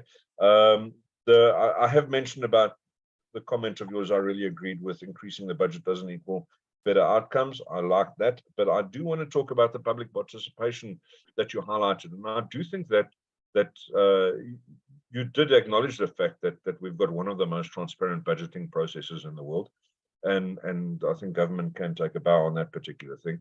But we do find that with public participation, I'm talking now as a member of the NCOP, when we go out and take these things to our provinces, specifically on DORA, we find that there is just no take-up. There aren't people that are prepared to come forward. People are not coming forward with ideas, with comments, etc., etc. And I'd love to hear, perhaps PSAM, how can we encourage this more? Because the adverts go out, people are encouraged to get involved.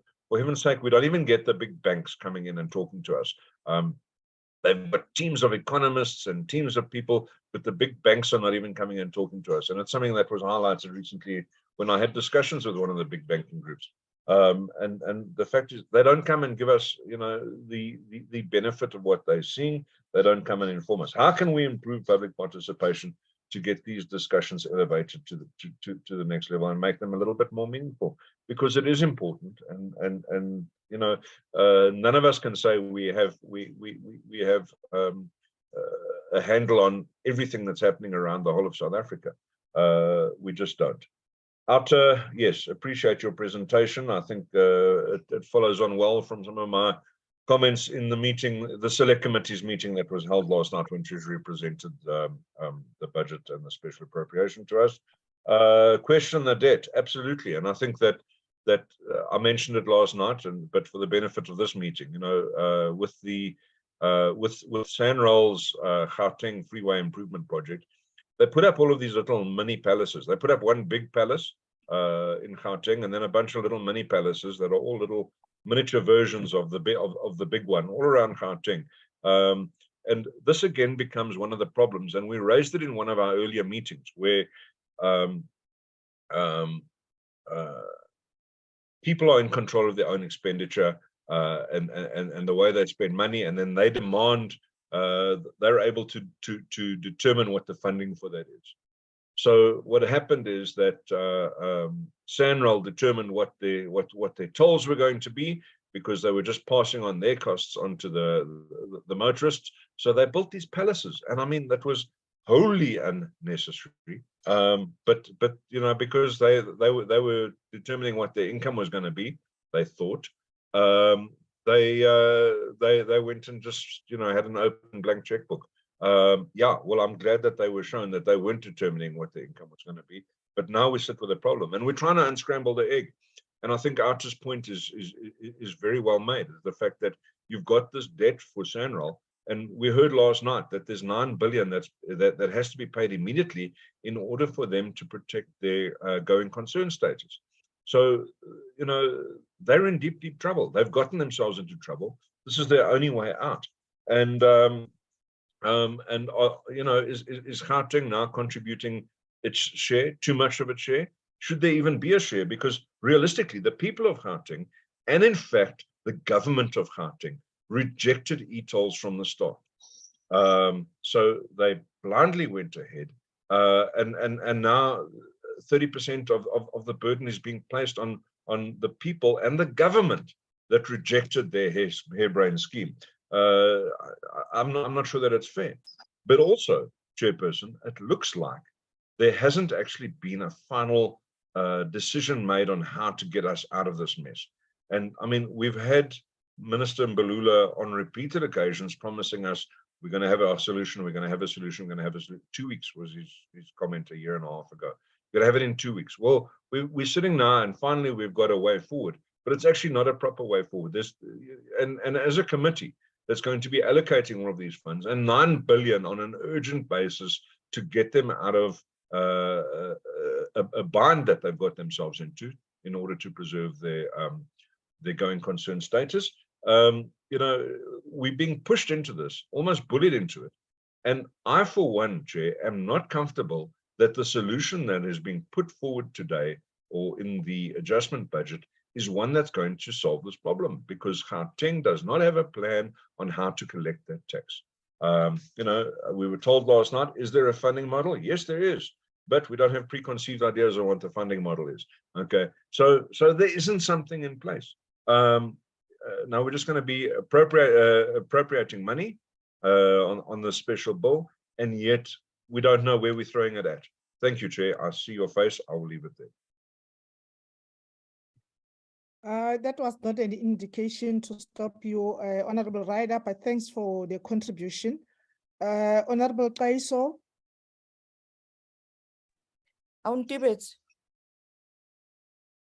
No, I didn't forget about you. I've not forgotten you, Honorable Peters. I'm still coming to you. Yeah, I've noted all of you.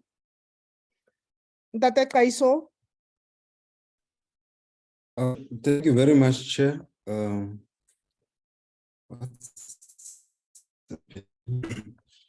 Yeah, no, Chair. Let me thank the presentation which has been made by various stakeholders before this joint public hearing meeting. And of course, a number of areas which have been raised makes a lot of sense. I'll start on what COSATU also raised, Honorable Chair, on the issue of, you know, declining head count. And if we can recall back that the Department of Health once raised this issue earlier, I think it was around in March, to say there are vacancies of over 10,800, you know, which needs to be filled. But then in the absence of any necessary measures happening, we may see or face a situation where the public health system actually, you know, digress and will result in a very negative impact in as far as service delivery is concerned. So that we need to give a close eye, because then it can cause a lot of chaos with the collapse of the service if we enough budget or underfunding happens in that particular area.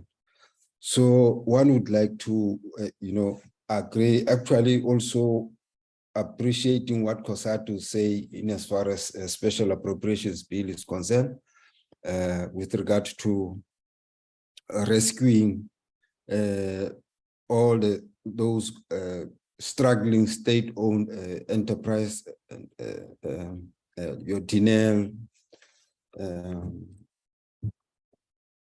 So it's a positive move that we also appreciate that COSATU agrees with that move and welcome that budget to assist, because it's the one that also enabled workers to be able to, you know, receive the benefit which they lost at a particular time. It will enable them then to recuperate from that stage, not the private sector. We can't, the state-owned enterprise, the private sector is not a good model. It's not a good model at all. And I don't think we're struggling to privatize. No, that's not what we are struggling to do. We're struggling to assist the state-owned enterprise to find their foot and be able to deliver on their given mandate so that now the economy can be able to perform. And yes, Chair, it was just that brief, and I also want to welcome the positive input made by education, right to learn. Can you please And- mute? I'm sorry about that, Honorable Taiso. Mashile, can you mute your mic, please? Yes, Chair. Continue, Honorable Taiso. So yes, no, thanks very much. Actually, but you see, I don't know why other things have just been brought wrongly on the platform, like the issue raised by Honorable Ryder, if I'm not mistaken, first Honorable Ryder, the issue of members of parliament are not independent mavericks. So if there's a particular program that I want to undertake, it means I do it properly, such that now people are aware that I'm intending to undertake an oversight, or I want to do an oversight. So I don't find it being relevant to this discussion. Thank you very much. Thank you, Honorable Taiso. Honorable Peters.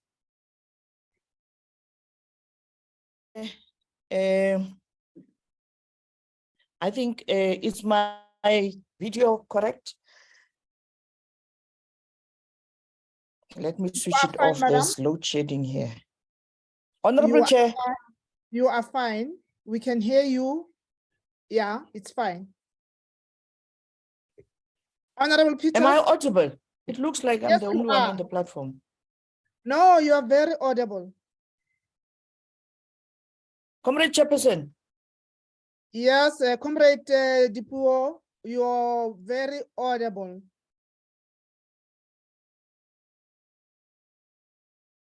Can somebody assist Honorable Peters while I give someone a chance? She's audible, but she thinks we cannot hear her.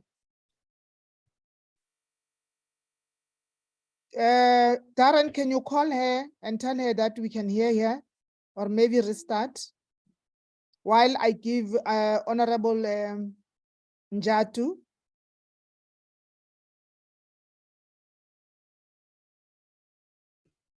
Thank you very much. Good morning, Chairperson, and also good morning to the joint public hearing.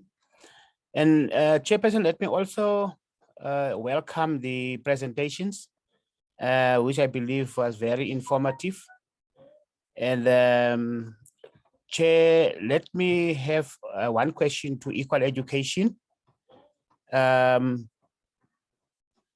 A question to Equal Education Chairperson will be, according to equal, also believing Chairperson that education is it's a key service delivery for government. That my question will be then to Equal Education that, according to Equal Education, what should be done to address irregular, wasteful, and fruitless expenditure in the education as it impedes through the provision of quality and equal education to learners? Chair, that's my question to Equal Education. Then I will have two questions to COSATU. Chairperson, according to COSATU, what could be the best approach for the state and labor to engage in good faith in the bargaining process in the foreseeable future? That's the first question to COSATU, and the second question to COSATU. According to COSATU's view, what should social development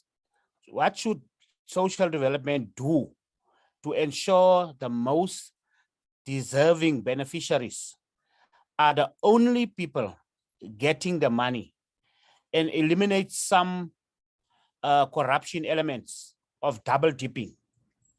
That's my second question, COSATU Chair. And I also want to agree with Honorable Kaiso that I think we must use the platform for relevant matters. Thank you very much, Chair. Thank you, Honorable Njatu, for your input. I hope Honorable Peters is back. Can I be advised if she's back? Yeah, she's struggling to log in again. I spoke to her just now. She will be in, yeah. Honorable Peters? Okay. The only hand I'm left with is that of Shenge.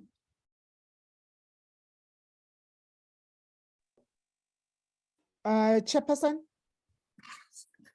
But the way I plan things, I wanted you to be the last after the members have had their bite, so that you can get the crumbs.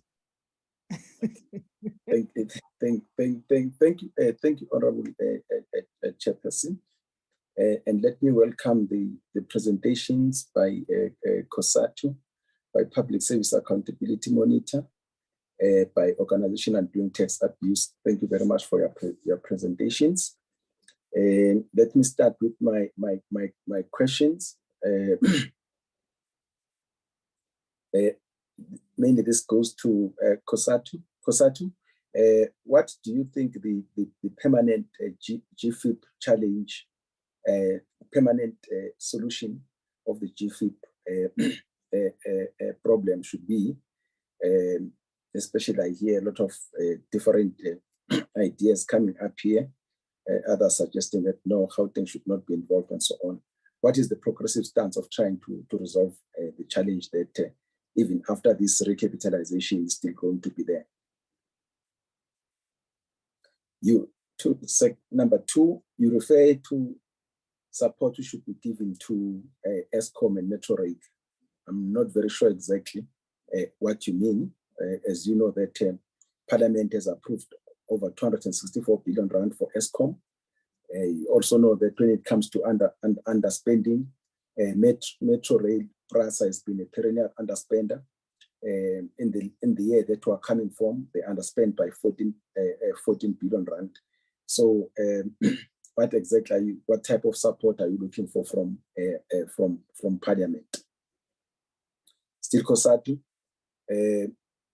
you make a point that the bounce back scheme seems not to be working. What do you think the problem is? That's number one. Two, we have always propagated for the involvement of DFIs in these schemes. You remember coming from the credit guarantee scheme, we made that point many times that let the DFIs be involved, let the provincial development corporations be involved, because they are the ones who understand this, the market of SMMEs and those struggling businesses in the remote and far-flung areas.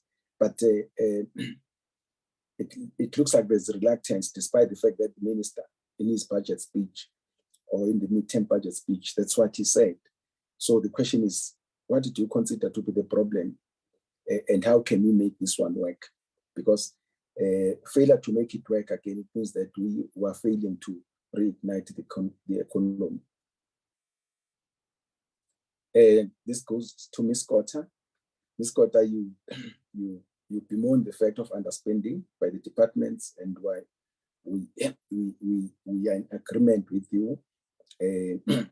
Just to check from your side, because you have said that you do interact sometimes with the other departments, in particular National Treasury.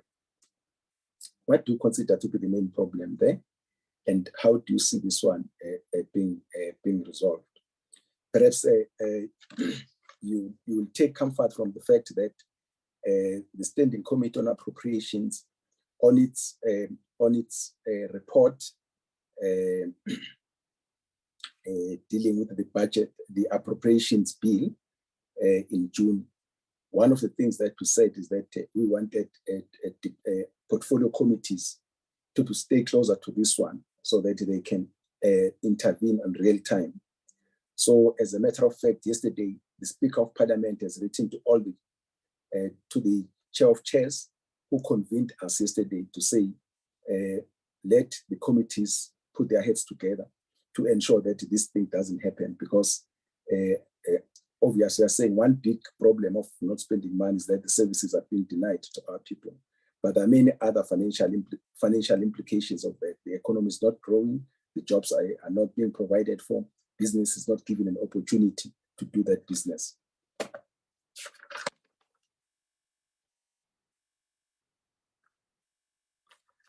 Outer. My assumption is that you do have some engagements with the Sanral and Department of Transport. I just want to check, have you raised this confusion that you shared with the committees, and what was the outcome in trying to deal with this? That's number one. But number two, I want to take an issue with your concern, where you seem to be concerned about Gauteng when it comes to Sanral, but general, I think that's what we are saying, that Gauteng and the Western Cape, they are the provinces which are producing more to the fiscus. Now, we always argue from our side that when we present the budget, that our budget is redistributive, because there's a reason for that. You know that apartheid laws led to uneven development of our country. Also, people from the former homelands came to Gauteng and the Western Cape to work in the mines and taking nothing back to the labor reserves.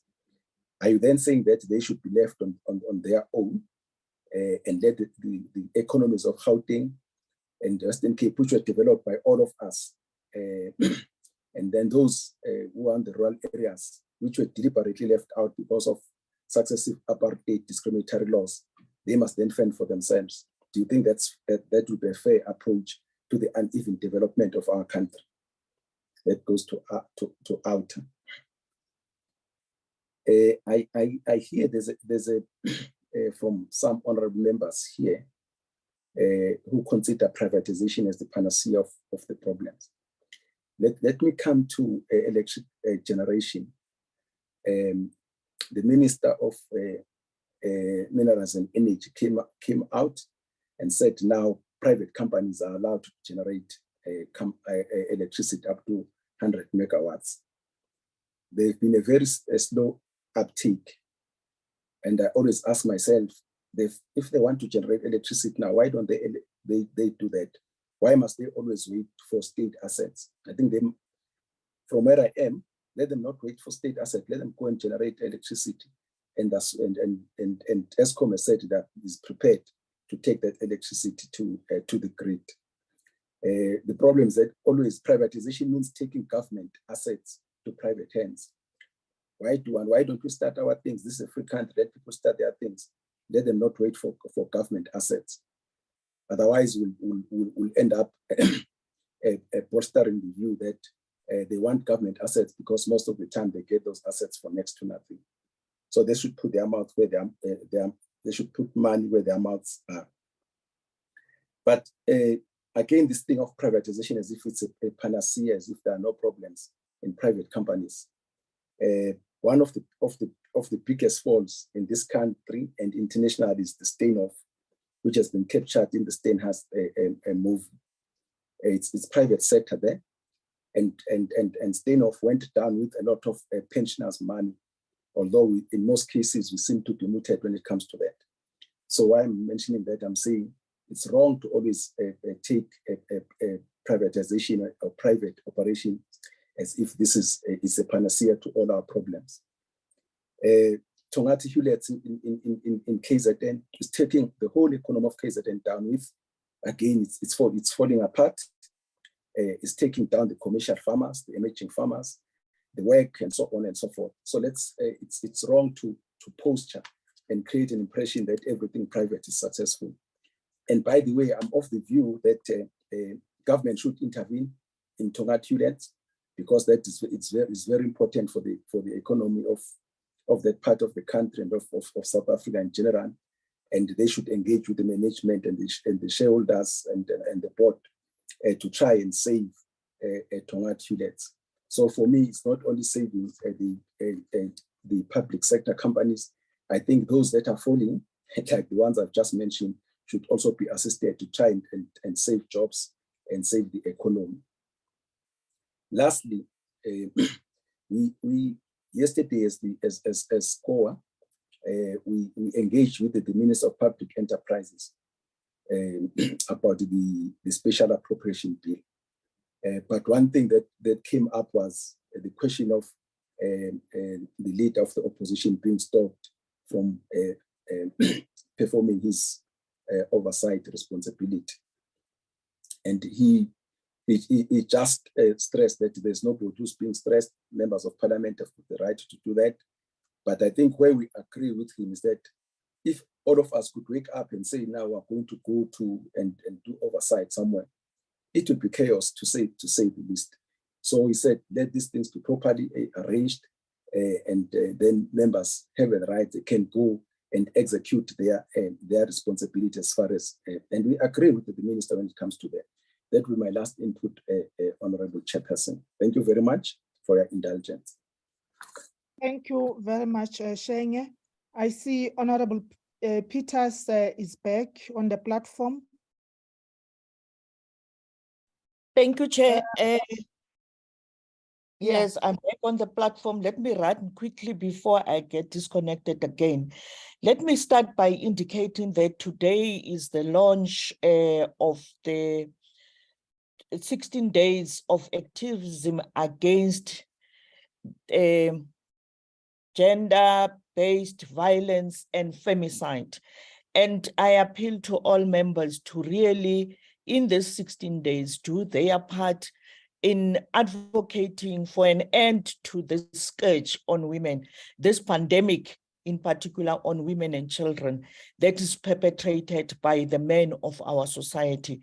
I know that some men will say there are men that are abused also, but the rate at which women are abused in this country, which has been depicted by the stats that the Minister of Police released, but we are also encouraged by the information shared by the different departments yesterday in the Women's Caucus about what is to be done. And I would believe as members of parliament, we need to go and verify that information so as to make sure that society knows where services are. I would also want to take this opportunity to thank COSATU and PSM for their presentations, as usual, eye-opening, but also, Chairperson, I would appeal to is it PSAM or PSM and OUTA that in future their presentations must be legible, because this fine print is a very difficult thing, especially when we are sitting across the screen, because you can't enlarge it and follow as they are presenting. But Chairperson, let me also join you and Honorable Kaiso with regard to Honorable Okam's assertion that Honorable Extizen was prevented from going to Kusile. I would believe that the minister is correct. Honorable Extizen was not going even there as part of a committee of parliament. He was going there as a leader of the DA. And Chairperson, look, consider the challenges that ESCOM and the management of Kusile would have if all 400 or the 490 members of parliament would, on a daily basis or hourly basis, want to visit one or the other plants under ESCOM and any project in the public agencies or SOEs of government. So I would believe that an organized way of parliament to visit these particular institutions, unless Honorable Eckstein says he doesn't trust the work that the DA deploys in the various committees it's doing, in particular the public enterprise and the energy committees, both on the select committee side, but also on the National Assembly side. I think Honorable Eckstein thinks that Kusile is Ukraine. I don't think he should treat Kusile like that. But I also want to say, Chairperson, most of my questions are related to Outer. I want to know from Outer, talking about the increase over the years of the SANRAL debt, I want to know whether you don't take responsibility for your previous actions in encouraging members of the community, but also the users of the Gauteng network, in particular the GFIP areas, to pay. But also the statement that KZN is not part of the, or not mentioned in the repayment of the SANRAL debt. I would remind the outer representative to understand that within the stable of SANRAL, there is allocation for non-toll roads, and some of the roads built by SANRAL in KZN would fall under those non-toll roads. But also we know that GFIP was originated by Gauteng, and with negotiations, and I hear you saying that Gauteng is not part of the state, but Gauteng originated this and requested during the time of Minister Jeff Gauteng that SANRAL takes over the implementation of the project.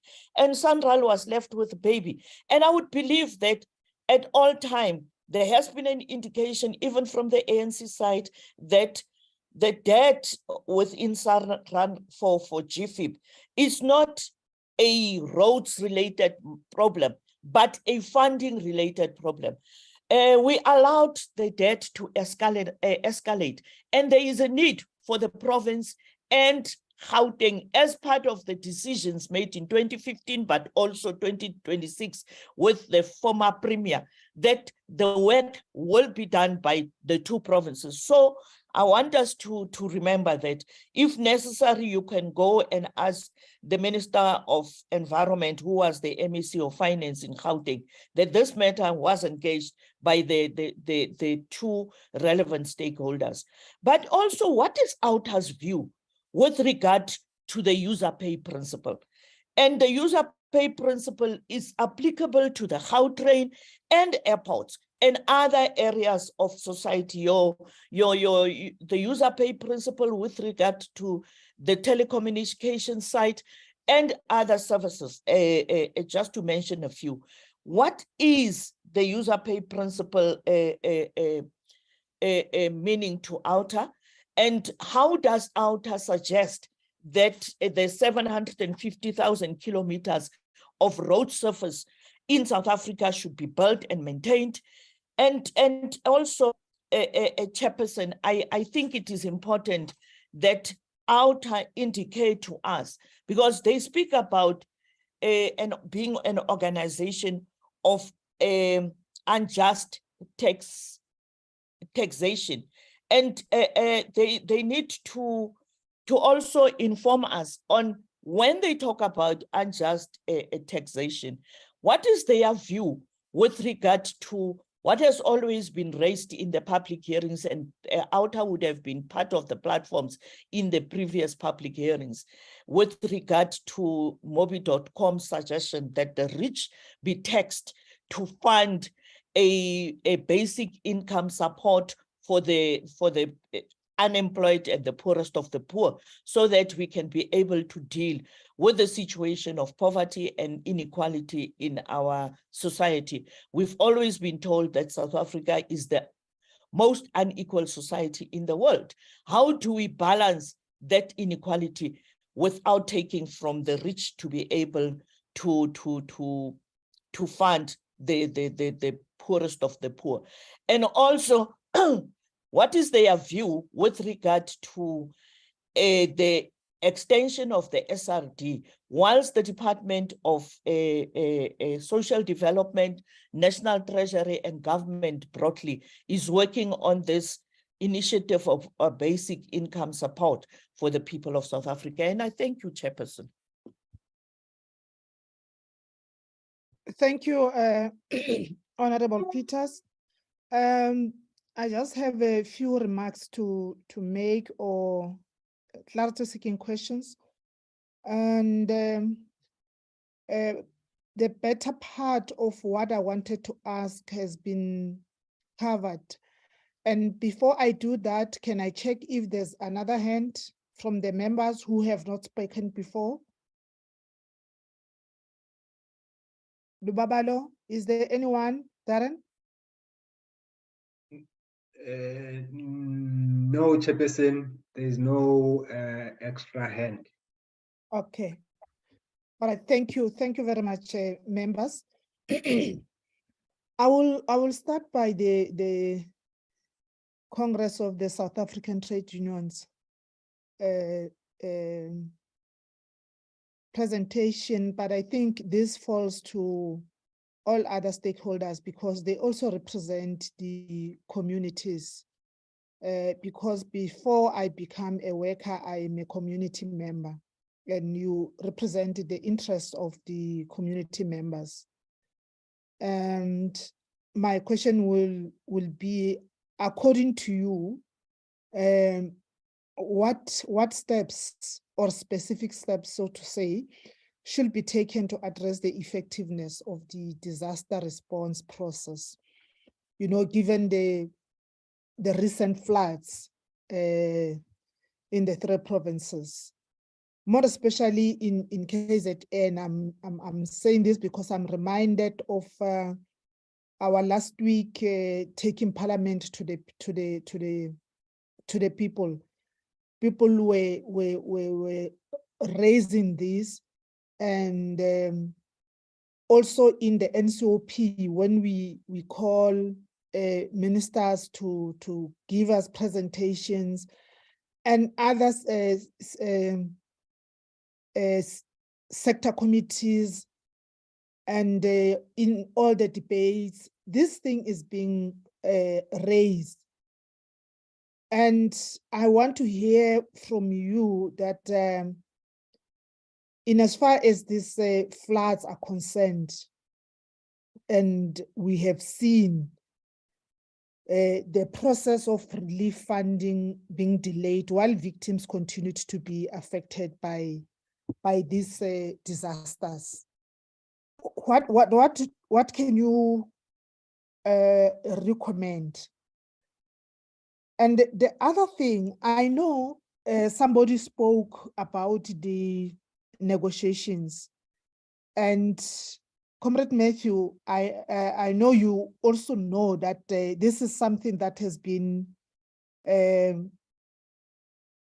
on the agenda of the Federation for a very long time. And we have raised it in the Select Committee, and the Treasury responded. They gave a response, even though one was not happy about it. But I think you need to find each other. I don't know where or how, maybe in Nutleg. This thing of the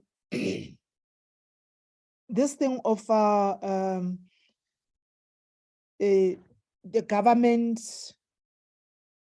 putting an allocation or a certain amount of money for the wage increases, or for on the table for negotiations on salary increments. I think we are jumping the gun. We've been saying that let's negotiate first, and the negotiations will inform the decision in terms of the slice, how big the slice can be. You know, we have been having provinces who are putting on hold the appointment of personnel and being accused of poor service delivery. For an example, you know, Department of Health and Police, just to mention a few. But those departments are personnel driven. If you talk about service delivery, you need to have personnel. And the wage bill, of course, it will increase. So you can have the state-of-the-art infrastructure, you can have the latest machines, you can have the medicine, but if you don't have the health professionals, you don't have the personnel, it is going to be difficult. So then we cannot separate the two. I don't know how what is your take in terms of that, members who have made presentations here, including COSATU.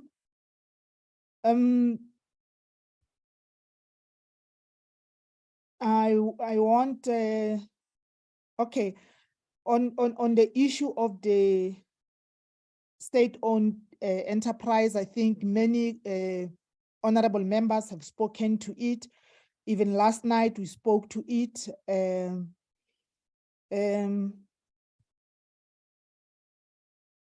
Outer, I like the way you have the passion on this matter as you were presenting. But I also want to know that according to your view, what should be the best way for government to address the JFIP problem, given the rising debt levels and given that some steps are being taken to attend to this? I know Honorable Peters has spoken to this as well, but I'm trying to enrich and maybe to put my point of view so that I can also be clarified in as far as that is concerned. To the Public Service Accountability Monitor, given the level of the trade-offs versus the slow economic growth in the recent past, according to you, how would government strike a balance in ensuring that all organs of state receive adequate funding when the source of funding is not growing adequately? So I'll leave it at that for now, honorable members, because you have really covered some of the questions some of the questions that I wanted to get clarity on. And I will now request Comrade Matthew to be the first to respond on the clarity seeking questions or to enrich your briefing. No, thanks very much, Chair. Yeah, thanks to members for the questions. I think it's always positive in these budget discussions that largely, despite our political differences or more different interests, on most issues we are, on the same page, which is positive if we're going to resolve these major crises facing us. I think just quickly to Honorable Dutoy, on the issue of the Defence Force deployment in Mozambique, etc., we support as COSATU. We always thought it's positive that government supports peacekeeping missions in Africa. We are linked to the continent. If you want to prevent a flood of migration of refugees, if you want to be able to grow the economy of South Africa through trading with African countries, investment opportunities here and in the continent, then we have to play a role in terms of supporting peace in Africa. And in particular, for example, in Cabo Delgado, we're not going to prosper as a nation if Mozambique is being torn apart. And of course, I think we've seen positive efforts by the Defence Force personnel in KZN during the floods, during the COVID-19. So I think we also support the sentiment of Honorable Du Toit. We need to invest in our Defence Force capacity, because really the barracks, the machinery, the training has really been deteriorating over the past decade. I think to Honorable Okam, it's clear we need a new SOE model. The model we have, which was built in the 1950s during the era of sanctions, etc., it doesn't work in the 21st century, and that's fine. But we need to give support for the transition for these SOEs, because if we don't do anything, and it's clear the era of bailouts is over, then those workers are going to lose their jobs. And we think these SOEs can play a critical role in growing their sectors, growing the economy. All of these SOEs were world-class institutions until about a decade ago, when we allowed corruption to take place, etc. So I think for us, it's about which sector of the economy does the state need to be involved in, at which pace and role. How do we help the SOEs be repivoted? But we also need to deploy proper management. At times, we need to look at some sort of partnerships where relevant, but it depends on the SOE, depends on the sector. We want to really plead with the Department of Public Enterprises to bring the SOE shareholder management bill to Parliament, because we've been talking about that for about 5 years, which will help to empower the state to intervene when necessary. But I think, Chair, SARS has shown that if you have proper management, you deal with the issue of corruption and misbehavior. If you invest in personnel and capacity, you can build a world-class institution. I think, Chair, to the other question about the grey listing. So it'll be devastating if we're grey listed. That'll have an impact upon local jobs and investment in the economy. Many pension funds from overseas will be required by the rules, by the laws, to withdraw. We can't afford such a blow. So we are appreciative of the efforts by the NA and the NCOP to fast track the bill. They shouldn't have had to be fast tracked, but nonetheless, that is where we are. And I think there has been good progress by the Standing Committee on Finance to address some of the concerns we had raised. So we are hopeful that it can come into effect by February, and we can avert that devastating blow.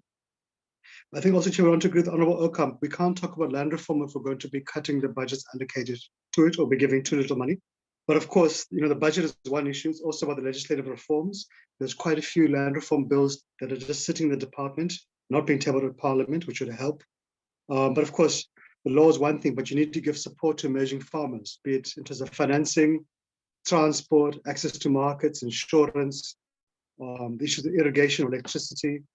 And of course, we shouldn't be naive to think that our farmers, especially emerging ones, can somehow thrive when their competitors in the US or the EU are heavily subsidized. So we need to give them the support, because that is the most strategic sector of the economy and a very large employer with 800,000 farm workers. I think, Chair, just on the issue of the police service, it is very worrying that we complain about corruption and crime, but we're allowing the police to deteriorate.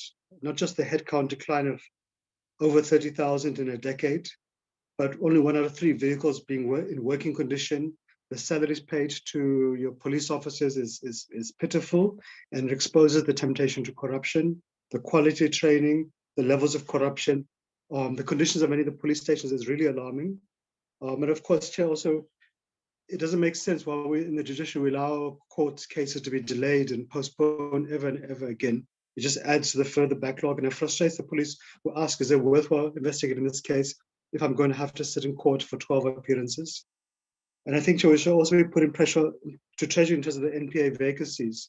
It's difficult for them to resolve many issues if they have significant levels of vacancies, weakening its capacity. Chair, just trying to gallop through the issues, because quite a few questions. I think in terms of the private sector internships, look, obviously the state can't employ everybody. The private sector must play its role.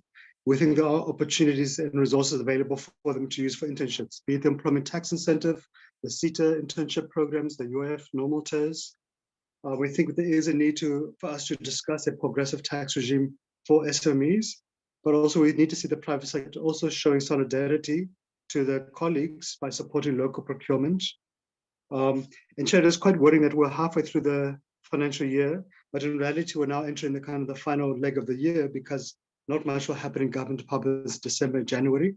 And it's quite worrying that so many critical departments are so far behind their own APP targets and even expenditure. And what you're going to see is fiscal dumping in February, March, which is not what we can afford. So the Honorable Ocampo is right. We need to see a sense of political accountability to the executive, to DGs, etc. I think a similar point has been made by Honorable Ryder. I think, Chair, for us about the CPI MTEF increases being below inflation for departments, we understand the point that Honorable Ryder and the Chairperson Buthelezi have raised about consequence management under expenditure. We think what you have to do is to, again, looking at SARS, competent management, filling critical vacancies, investing capacity, that's going to help resolve issues. But we can't be comfortable with a situation where you have one nurse filling 2 or 3 vacancies, doctors working 48-hour shifts. We've seen at the CCMA when Treasury cut the budget, waiting periods increased from 1 month to 3 months for workers wanting to have their cases resolved. We've seen the infrastructure deteriorate quite badly across the state. And Chair, that one point also about writers around basic education infrastructure. There just seems to be a never-ending shifting of the deadlines by DBE. We are engaging with them on the norms and standards for school infrastructure at NEDLAC. And it's quite worrying how in some instances they're proposing to remove deadlines. That's going to mean we're in this crisis in perpetuity. And also there seems to be a bizarre acceptance by DBE that some pit latrines are okay. And I think in the 21st century, we shouldn't be having learners and teachers having to accept pit latrines.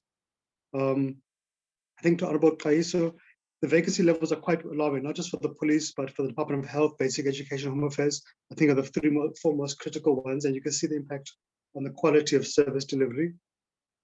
And we would also want to say we agree with the support for Denel, but let's use it to resolve the salaries arrears, and it must include the turnaround plan that's part of the relief package. And we hope that Denel in that plan would include, and we would hope we will see support from the police service, from the Defense Force, from the private security, that they should be using Denel as their supplier of choice. Because again, local procurement is going to give a chance for these companies.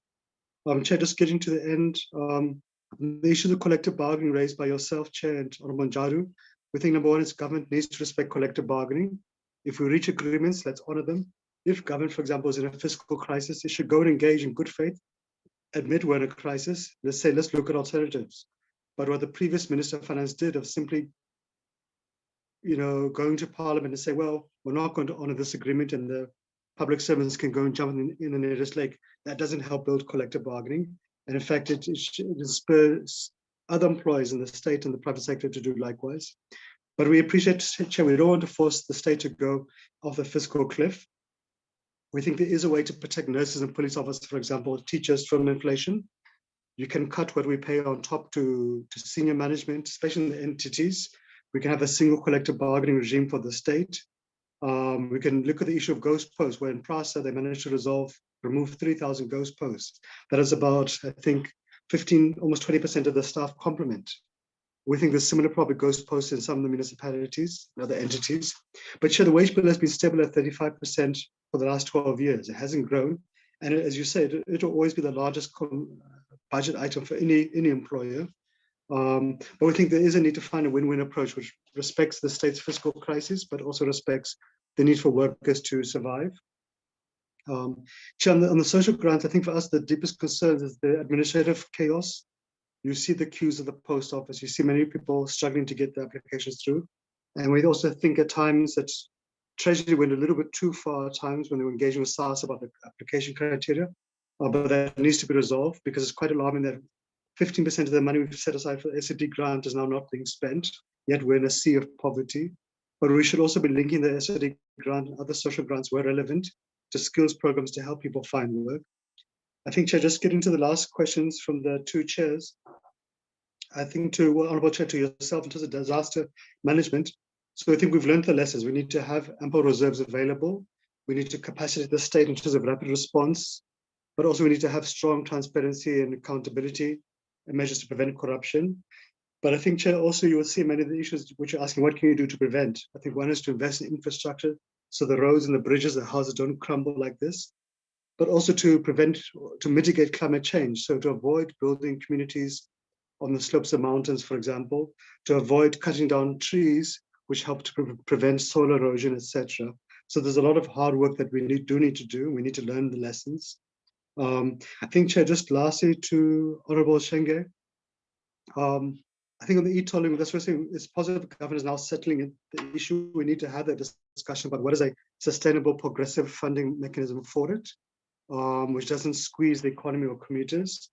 Chair, on the issue of PRASA, Honorable Shenge is right. I mean, you can't allocate money if they're not going to resolve issues. So we need to intervene on the issue of management of PRASA, and again on the issue of security for the railway infrastructure, because you can't have a situation where you have 100 train carriages of PRASA being destroyed through vandalism in the last few years. That's a huge amount of money. And at times you do get reports of inside jobs as well from the security, etc. We had hoped, Chair, on the ESCOM issue to have already resolved the debt relief package for them by now, but let's hope it comes in February. But I think for us, the two other critical measures to assist ESCOM is to deal with municipal debt. Municipalities owe ESCOM about 51 billion rand, and it's rising. SOE debt as well, they need to be moved to prepaid. And we also need to see the NPA and the SAPs giving support to ESCOM, because they have not prosecuted a single case at ESCOM yet or secured a conviction. And that is quite worrying, because ESCOM itself can't prosecute people. They can go through the civil claims only. I think lastly, Chair, in terms of the bounce back scheme, is quite worrying. I would say it's only one of the big 5 commercial banks has signed up for it. Only about 2% of its funds have been dispersed. Treasury is just completely silent on it. There was not even a word mentioned in the MTBS. Yet it is key to giving support to SMEs. We would agree that DFIs must be brought on board, but we need to have a real advertising campaign. We need all 5 banks on board. We need to make the criteria attractive, not burdensome to companies. Otherwise, it is going to die. And I think lastly, Chair, on Tonga, we would agree with the chairperson. Tonga is not just a private sector company. There's jobs there at stake. There's a value chain for KZN and the economy. And those are workers' pension funds which are invested in Tonga. So I also think the PIC needs to also crack the whip much more rigorously on such companies who engage in the abuse of workers' monies and put the nation's economy at risk. So let me stop there, Chair, and hope I didn't take too long. Thanks, members. Thank you very much, Comrade Matthew. Can I now request the Public Service Accountability Monitor to respond?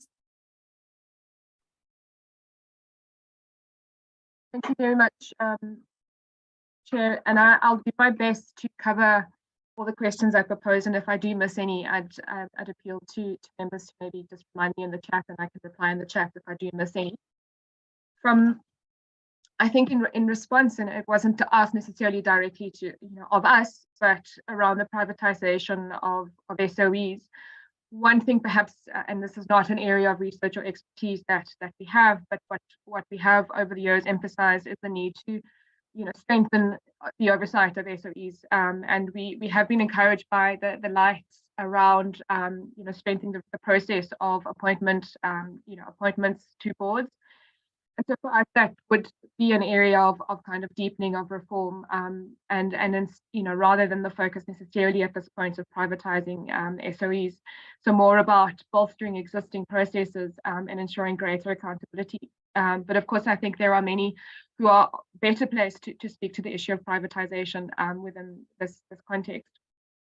The other aspect around the question relating to the NPA, I think perhaps one thing we would like to emphasize, which I didn't articulate in our presentation, was that we've again, I think it's important to be aware of, at least for us, as much as possible of what is underway. And we noted the presidential commitment to the bolstering of the NPA's independence. And I think, Honourable Ryder, your point absolutely, around the NPA and what I think we are on the same page in that regard. One thing perhaps that we would like to emphasize, or to have really strengthened or kind of stronger calls, or to make sure that there are no goalposts changed, rather than the promises are implemented, is around precisely this area. And this would be, of course, legislative amendments. And again, it's not to say that changing the laws on certain things fixes them, but in this instance, we do believe that increasing or supporting or bolstering the independence of the NPA would be a really important aspect. This was something that, in fact, was raised by Advocate Duplessis, who's the Deputy National Director of Public Prosecution, in a session yesterday. We didn't catch all of it, but certainly for us, it is also really important to hear from those who are directly involved in these roles what the plans are, where the barriers, where the bottlenecks are, and the role of various oversight and policymakers. And I think this is, again, to Honourable Ryder's question around public participation. The NCOP has been a favourite space for us for many reasons, not least of which because, you know, for us, the People's Assemblies and the legislature space is valuable, is vital. When we've spoken in the past about programs like taking the legislatures to the people, taking Parliament to the people, we've had past projects really trying to better understand how this can meaningfully happen. And I think the one thing that has for us been a really important learning space or learning area is that, in fact, opening up the parliamentary space in itself is not adequate. There's much more that needs to be done, which brings into really good light the role of parliamentary education officers. And in particular at the legislature space, we've seen where there's been efforts made to not only bring Parliament or bring people into the parliamentary space, but to actually better help people understand the importance of the space, what actually is the People's Assembly or the People's Legislature about. So the question about the poor uptake, people not making use of the space, for us, there's been many reasons for this that we've seen. In the Eastern Cape, for instance, the relative remove or the relative physical distance of Bisho and of the legislature is actually a barrier. So sometimes it is expensive just to be in that space. So it's much easier for organizations like ours to physically be in the space, engage with MPs. Prior to the COVID-19 context and prior to the kind of introduction of online engagement, it certainly was very expensive. Traveling to Cape Town, I was thinking about this just a few minutes ago.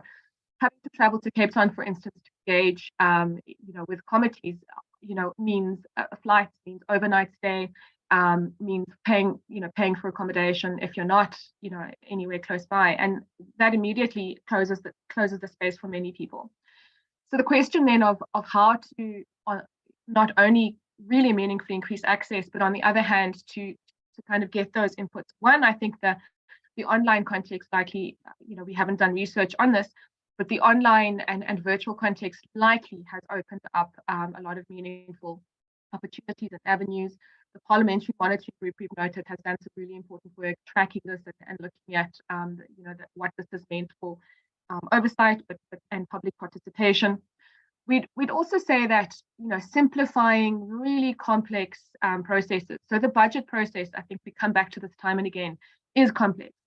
We have budget analysts who are intimidated by analyzing the budget, public budgets, understanding not only the national budget, but even at the provincial level, there are tomes and tomes that are tabled at any given budget tabling. And so I think there is also a role there, not only in terms of parliamentarians and taking people to the legislature, taking the legislature to people.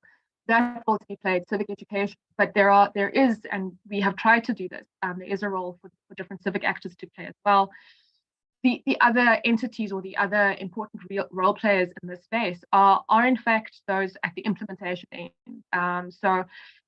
Various departments, I think, do have a role to simplify the information that they present as well, which adds a layer of work and admin, but ultimately, if you are talking about public funds, you must be sure that the public are able to engage with what it is you're tabling. The other key stakeholder, and we often given the objectives of these committees, is to come back to the National Treasury. And again, budget literacy is really low in our country, and that there are various reasons for that. But I think we cannot afford to have conversations amongst ourselves and talk on behalf of very often people who otherwise may have quite meaningful inputs to make, were the budget space much less intimidating, much more engaging, and much more accessible. One key example that I'm sure committee members are familiar with has been, when the space was facilitated, and I believe Parliament had a role to play in this, facilitated for pensioners to engage directly, around a value-added tax discussion some years back. and really to make inputs about what that means to the bottom line and potential for alternatives. And so I think sometimes we do perhaps romanticize this notion of public participation to the point of death, but I do think in this instance there's definitely much more to be done. On the point of banks and I suppose the private sector engaging, I would take it the other way and actually propose that perhaps they too have a role within their corporate social responsibility to ensure that, yes, they advise committees on what they're noting within their roles, but on the other actually contribute to opening up the space for others. I think we can't escape, they mustn't escape responsibility in that regard. And I think on the consequence management aspect as well, I won't plagiarize the point, but I think I will take this forward around the consequence management versus consequences. An interesting and something that the Auditor General has been, I think for me, has been quite encouraging for us as an organization is the kind of implementation of their new powers in the Public Audit Act. And yesterday we haven't had a chance to engage much with it, but some encouraging outcomes of the implementation, in particular of the work around the material irregularities. And so I think really reading the kind of critical what has happened with accounting officers who aren't doing their job, what has happened with accounting officers who have been looking the other way and ignoring reports, ignoring audit findings. I think I'm very keen to see what the full report says. But on that front, it seems to me that this notion of an accountability ecosystem that the AG has spoken about is coming to fruition. We have reason to be hopeful on that front. And lastly, not quite lastly, but on the second last, I think a lot, I do resonate and encourage Honourable Buthelezi by what you've shared around the underspending and on the one hand, but in particular what's happening within the parliamentary space, and that's something we would be keen to understand better. If this is an institutional change, but certainly it is encouraging and speaks to as well something that we've noted that the Parliamentary Budget Office had recommended around the kind of institutional collaboration even within the parliamentary space. Honourable Mahlangu, on the striking a balance, this question is an important one. It's not an easy one to answer, and certainly if our colleagues within the Budget Justice Coalition, who arguably are, I think, much more robust in their calls and much more, particularly when it comes to the trade-offs and calling for alternatives, so stand with them in many of the arguments that they've raised, not least of which around ensuring that what is prioritized at the end of the day are development objectives, is pro-poor funding, and I note that term in itself is quite contested, but that pro-poor budgeting is what the country focuses on best. And so we would stand with the BJC on many of the calls and the most recent calls that are that have been made in that regard. But in as far as from our perspective, the trade-offs and I think a really good starting point and something that has not been resolved is the extent to which finances are used prudently, public funds are used efficiently and with prudence. I think the National Treasury and GTAC and many others, the expenditure tracking reports, for instance, for us are quite illuminating. But many have done work to show just the impact of misuse, of maladministration, and of corruption, and what that means in terms of wastage. So our stance really is that until those issues are resolved, until departments can all say that they've minimized, eradicated misuse of public funds, done away with wasteful expenditure, then really we still have a long way to go, and perhaps that's really something that needs to be strengthened. So in a sense, I would almost use I think it's the department Proctor's phrasing around going back to basics, and that really, for me, for us as an organization in particular, is something that we are nowhere near enough. And of course, there's been summaries or there's been estimates about what the cost to corruption and misuse has been to the fiscus, and at this point, it's not clear actually what the cost is. There are many estimations, but perhaps that's an area that really requires bolstering and strengthening, which then, of course, takes us back to the importance of entities like those that are tasked with safeguarding public resources, not least of which the National Treasury. I think that really was it, and perhaps it's not a question, but to reiterate, I believe it was Honourable Mahlangu, I might be misquoting, but we would also join the call around really shoring up our efforts, collective efforts around fighting gender-based violence and femicide in South Africa. But we will stop there. Thank you. That was Honorable Peters. Yes, my apologies. Thank you so much. I had a feeling I was misquoting. Mr. Tributic, thank you very much. Thank you very much. Outer Advocate Fig. Thank you so much, Chairperson. I do apologize if there is a specific question I do not address. Please, it's not being disrespectful. You're more than welcome to repeat the question, because I love to answer the questions received from the committee. I have to apologize, Honourable Member Du Toit. I think I heard the question correctly, but please correct me if I'm wrong. I think the question was, why was KwaZulu-Natal not asked to contribute? I'm going to answer it this way by saying I think no other province is asked to contribute, because, you know, maintenance of the road infrastructure should be paid out of the fiscus, as it has been by Sunroll in so many other cases. But I think the answer will become clear as I answer other questions. But please come back to me if I did not answer that properly. The next question by Honourable Member Buthelezi was engagement with Sunroll and the Minister. We've been in consultation with the various transport ministers over a period of time. Even Sunroll, I think at some point it was a bit more difficult to engage with Sunroll, but we have shared, for example, with Honourable Minister Fikile Mbalula, a whole document on how we can solve the GFIP problem, you know, by understanding the history as how do we go forward. We were also honoured by having engaged with the Minister of Finance to try and find a resolution. Unfortunately, due to the timing of the statement, we have prepared for the comments and for this presentation, but would love to continue this discussion with Minister Sunroll and whoever wants to grant us the opportunity to discuss it. It is just more important that before the decision is made in terms of the legislation, that these points be brought before this honourable committee. Then Honourable Buthelezi also referred to uneven development and, you know, what is the fair approach.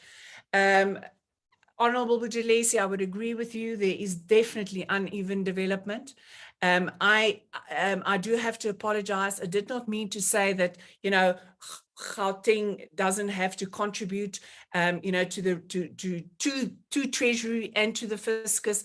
Although the point that I was trying to make is that they contribute, you know, more than other provinces. They get probably the allocations in contrast with other provinces. You know, they get less. If you then compare that to what they contribute. They must contribute. I'm definitely not disputing that. All I was trying to say is that despite all of that, despite being the economic hub, you know, despite, you know, people wanting to find employment in Gauteng, we are now, we have to contribute to Sunroll's debt, which is a national debt, which is unclear as to how much that is, you know, without taking into account how much we already contribute as a province. And I say we, I must just say the province, because as a country, we contribute. As taxpayers, we contribute. And each and everybody is in effect a taxpayer. If you, even if you are unemployed, I am not excluding anybody. Each and every person living in this country is contributing. And I did not want to say that, you know, we shouldn't. It is just taking into account and comparing apples with apples. Then it was Honourable Member Peterson.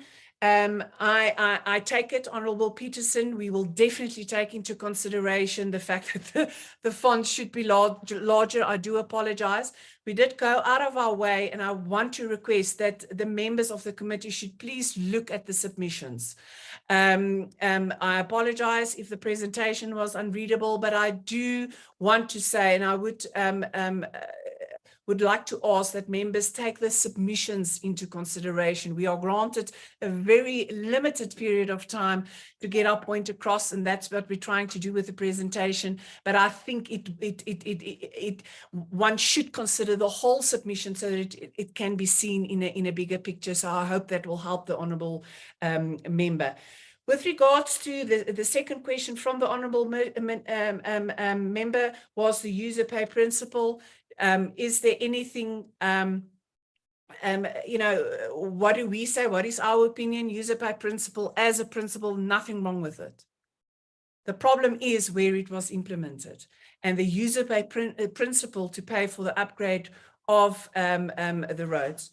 So, how should roads be upgraded? How should roads be maintained out of the fiscus as it has been done? That's the core principle of SANRAL. That is their mandate, and it is done through the fiscus. A lot of SANRAL's roads are, that's how it's financed. They go out in the market, they get bonds, and that is how it's done. You must remember that at the end of the day, they spend taxpayers' money, and it is, the user pay principle in Gauteng would have boiled down to a double tax, because we in Gauteng specifically, we contribute a lot by way of the fuel levy, a lot of other contributions, and I've already made reference to the contribution to Treasury, why was the user pay principle considered in Gauteng? Now, again, nothing wrong with the user pay principle. It worked in other parts of the world, but one must always consider our circumstances. So if you then go back to the history, why the user pay principle was not the best idea for the upgrades of this 186 kilometers of roads are the following. You need public participation and public buy-in. If your public is not going to have trust in the system, it will not work. For example, in the UK, what they tried to do there with introducing a user pay principle there is they wanted less cars on the road, but what they introduced was a system, a train system that worked for everything for everybody else. The public bought into that system, so it worked. The user pay principle would not have worked in terms of reducing traffic. I think if you look at research, you will reduce traffic for about 5 years, then you're right back where you started. So the upgrades, although it was to reduce traffic, I think we are right back where we started. If it wasn't for COVID, we will probably be worse off. That being said, we do believe in the upgrade of roads, and we do believe in the maintenance of roads. It's extremely important for the economic growth of not only Gauteng, but the rest of the country. But that being said, if you want to consider that funding model, you also have to consider if there's not a more effective way of funding it. And one of the ways that we suggested in the beginning when this whole process started was the petrol levy. And may I say that if they considered and introduced a 10 cents increase in the petrol levy in 2008, the bonds would have been paid. The GFIP debt would have been paid. But now, obviously, that is no longer a solution, and that is the discussion we had with the Minister of Finance, because we all know that the petrol levy has increased so much that by introducing this now to the petrol levy, you would have overburdened the motorists in Gauteng. So it was very important to don't get stuck in one principle. You have to compare it to other funding models. And not get stuck in this is a good model. Yes, it might have worked in other places, but not here. the consistency of the user pay principle. For example, Gauteng, it is a user pay principle, but is the Gauteng also funded by the fiscus? So it is about consistencies. Then you have to, when thinking about the user pay principle and other possible funding mechanisms, what is in the best interest of the public? We as society pay, as I've said, we pay taxes, even if you are unemployed. If you are a user of anything, you pay tax, you pay VAT on certain products. What is the lowest cost to your society? And unfortunately, the user pay principle was not the lowest cost. A user pay principle should not fund corruption and maladministration. Why do I say that? If you look at what happened with GFIP, is firstly, if you just look at the operation costs, that is ETC, for example, in the beginning, it was supposed to be signed for 4.73 billion rand. That ballooned to double to 8.20 billion rand. If Gauteng motorists complied, ETC would have received 8.2 billion rand for a 5-year e-toll collection contract. That is 1.6 billion rand per annum.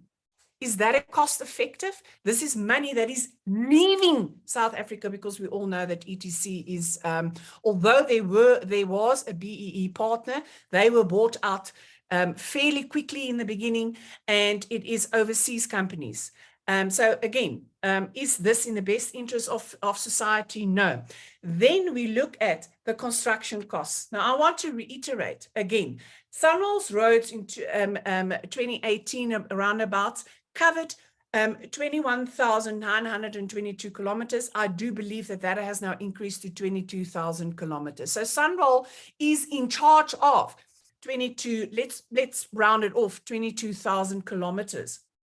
E-tolls, GFIP, where the whole user pay scheme was applicable, was 186 kilometers. That is 1% of Sunroll's road surface that they are managing and maintaining, and the road infrastructure that they improve. Sunroll thought that they're going to get 34% of their income from 1% of their road surface. The construction costs, instead of the Sunroll GFIP construction cost of 17.9 billion rand was grossly excessive. If you look at what at that point in time, it shouldn't have cost us more than 10 billion rand. And the Competition Commission did say that there was collusion between the big construction companies. Why should the motorists of Gauteng pay for a system that was overpriced? There was corruption, maladministration, if those funds are not even recouped from the people responsible. You should be transparent. If you want to have a user-based principle, you should be transparent in your dealings. And I think just by referring to the presentation we made this morning, is that,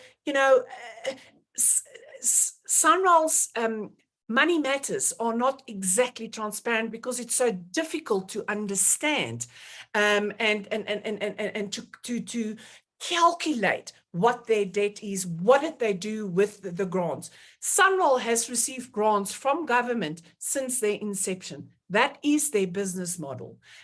So in other words, how should they pay for maintenance? Like they've done previously with 99% of their other road surfaces that covers more than what you can even imagine in Gauteng. You should also have workable processes. I am highlighting some of the issues, please, that's not all the issues, and I am more than willing to share the document that we have compiled in order to address this issue.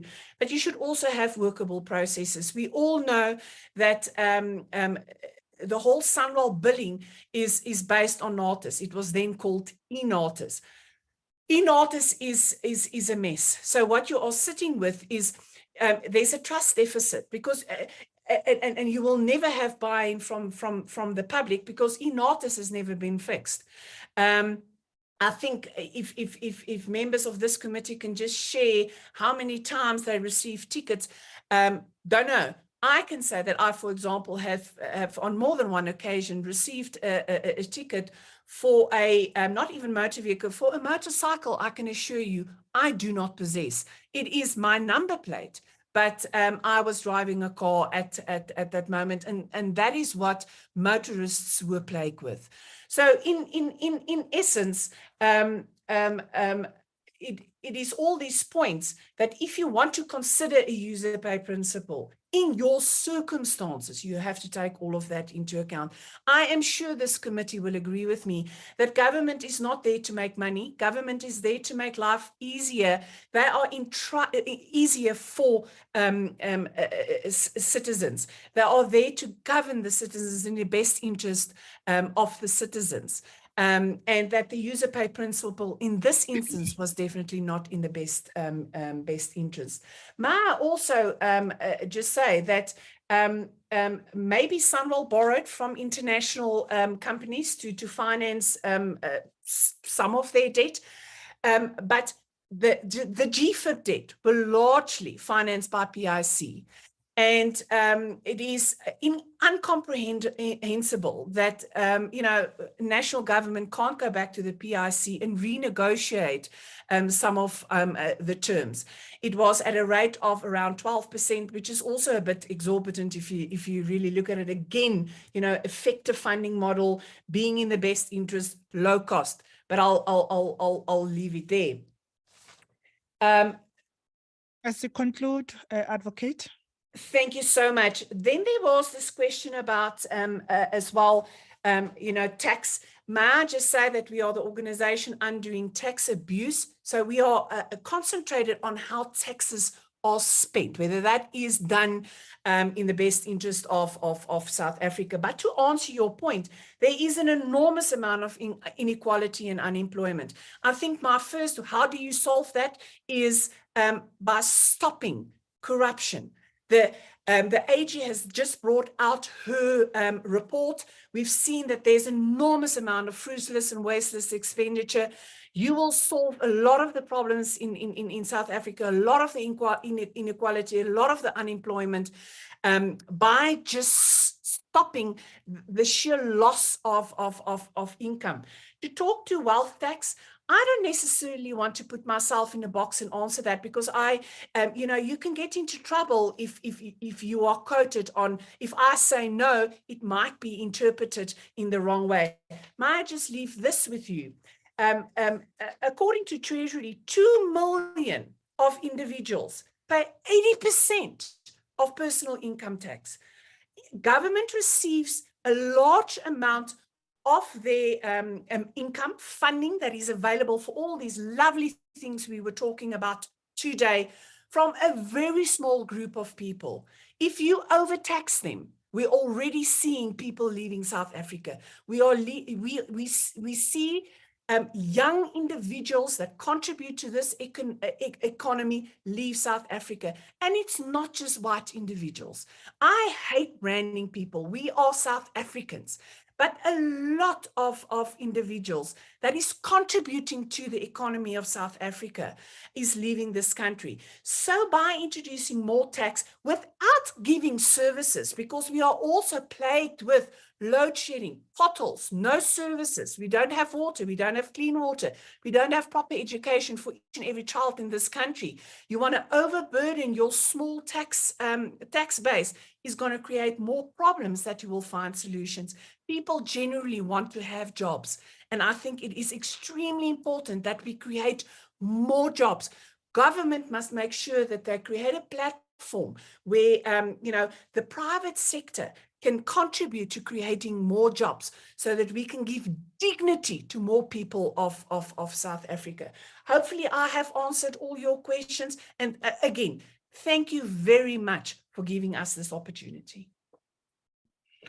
Thank you, Auta. Thank you, Advocate, for the responses. you have covered mostly issues that members have raised. And can I check with Team Treasury if they're still on the platform? I hope they're still on the platform. I just want them to have some comment on what they have received with all of us. Team Treasury.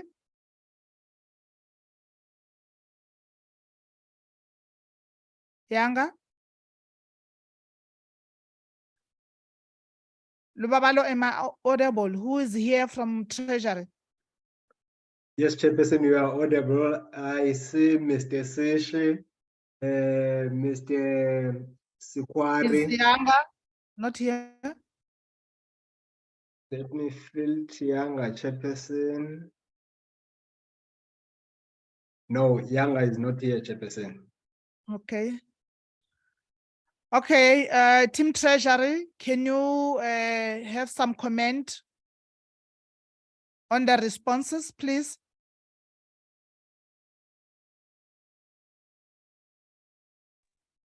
Oh, no. Chairperson, Okay, Sishi? audible. Yes, you Ah. are. Thank you. Thank you, Honorable Chair. I'm sorry, I've because of where I am, but load shedding, I've had to move to a mobile device. So you must excuse me, not showing my video. I'm very sorry.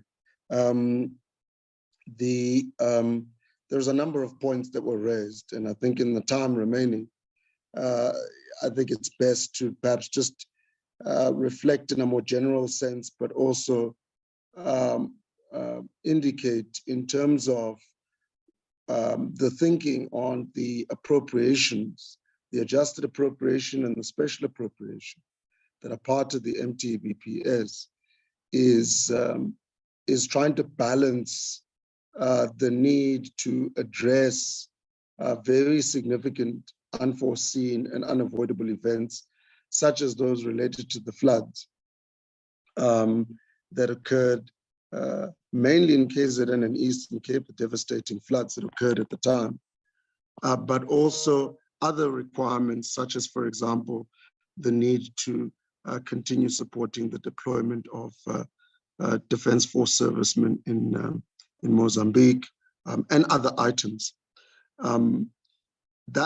That is one thing we had to do on the one hand, but on the other hand, we also considered that we had to address the fact that long simmering risks to the fiscus are now growing and becoming of such a nature that they are essentially materializing. In other words, they're going to go from becoming risk to becoming a reality. And that was really the main motivation behind the special appropriation, the recognition that we have to address risks emanating from certain state-owned enterprises. But in addition to that, Chair, one thing that has not been mentioned is the fact that a risk that is materializing at the moment is risks related to the very high debt burden of government. Kosatu and Mr. Parks in particular did allude to the issue of the debt, but I want to make one specific observation, is that in the adjusted appropriation, Chair, we had to make an additional 6 billion rands spending proposal because debt service costs, in other words, interest on debt, are higher by that amount compared to what we thought at the time of the February budget.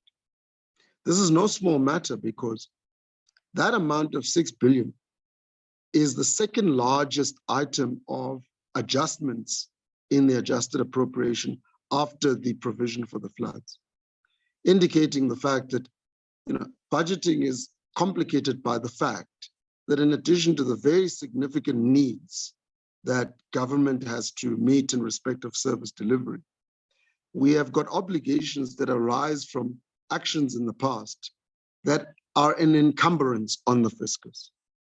And so that balancing act is a big part of what we constantly have to do. And that makes it difficult for us to do more on the spending side. And I can assure honorable members that one of the things that's very important and very difficult in conversations within the National Treasury is the fact that we recognize that more needs to be done to address shortcomings in education and health. We fully agree with comments that have been made. For example, that we want to make sure that health workers, educators, police officers, our defense force, and various other providers of basic public services need to be addressed. That's why we are proposing in the MTBPS a gradual improvement in baselines for these areas, because we want to protect the social wage. We want to protect services, particularly to the vulnerable and to the poor. But we are having to balance that with other obligations, specifically the fiscal risks, which I have mentioned in the past. We can't avoid this. And until such time as we have dealt with it, it continues to become a challenge. One of the ways in which it has to be addressed, Honorable Chair, is not just through the fiscus, but it's also through addressing the problematic institutional management and performance issues that are happening in various organs of the state, which again, COSATU mentioned, and we fully agree with them in this regard. So, Chair, I think in summary, what I'm saying is that the budget is a balancing act, and it's a balancing act between what we know are the obligations of the state in respect of service delivery on the one hand, but on the other hand, the fact that unfortunately, we are inheriting risks to the fiscus, challenges and difficulties that if we just allow them to just continue and to become worse, whether it's related to the SUNRAL issues and as it relates to GFIP, or it relates to SOEs, or it relates to debt service costs, we can't avoid addressing those particular issues. There were comments around the wage bill. We continue to support the collective bargaining process. There are various proposals that are made that we support in respect of, for example, addressing the out-of-lineness of pay in public entities, and that's something that we continue working with DPSA. It is complex, Honorable Chair and Honorable Members, because one of the things we've realized is we've gone through this process of addressing out-of-line remuneration and perks in SOEs, is that a lot of it is driven actually by the independence of boards and remuneration policies that in some cases are driven by legislation. So it's not just a matter of just deciding you're going to change something. There's a lot of work required, including in the rules, regulations, and legislation governing those entities that actually drives some of these things. And so it's quite complex and quite difficult because of that.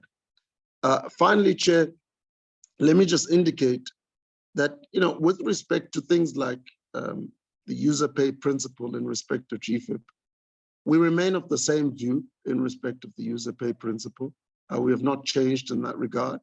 Our action and the proposal in respect of SUNRAL is again, in the main, driven by a need to address a fiscal risk, but it's also in recognition of the fact that we do need to be very clear that the user pay principle applies across South Africa as it relates to national roads.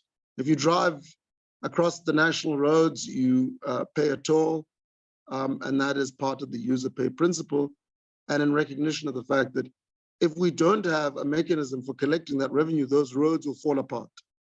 And indeed, if you look at Gauteng, you can see a couple of those national roads that are part of the GFIP project are starting to experience significant wear and tear that needs to be addressed. So we have not changed our view in respect of that. We don't agree fundamentally with OUTA because we consider that at the end of the day, government should be able to make policy in this regard and B, the user pay principle is an efficient way of ensuring that those who use the roads pay for them, and those who don't use the roads, and including people who use public transportation, can be given certain exemptions or certain relief, which was part of the proposal, by the way, for e-tolls, that the poor, those that use public transportation, taxis and so forth, should receive relief. The non-implementation of e-tolls means that they don't receive relief. So I think we have to think about the balance of these issues as we go forward on this. Chair, I'm going to stop there because I can see we've run out of time, but thank you very much for the opportunity. And also to indicate that, of course, as always, National Treasury is willing and ready to provide responses to any and all questions in written format when time does not permit to provide them on the platform. Thank you, Chair, for the opportunity. Thank you very much, Mr. Sishi. National Treasury, thanks for the comments. And let me also appreciate all the participants, the presenters, for your engagement and also enriching our thinking as we are going to deal with our report and presenting to both houses.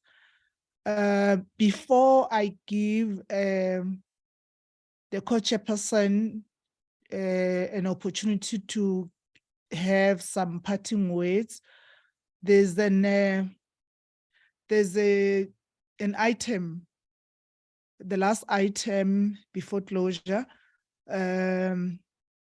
announcement, and it affects, I think it affects both committees. Members from the select committee in appropriations, you can remember that when we presented the report, the program, we were under the impression, or it was planned, that NA or the standing committee on appropriation will finalize the appropriation on Thursday. Having looked at the program, we have consulted each other, and the secretariat also spoke to each other, and decided to change a date that will be suitable, because we can't be sitting. We don't know how long it will take for NA to finalize the process in their sitting, so we can be seated there waiting. I think you have received already the proposal or the new date and time. Lubabalo, can you confirm that, please? The changes. Thank you, Chairperson. Yes, Chairperson, I can confirm that the meeting that the committee had scheduled for Thursday, the 1st, has since been moved to Friday, the 2nd, Chairperson, due to the reasons that you have provided. Thank you, Chair.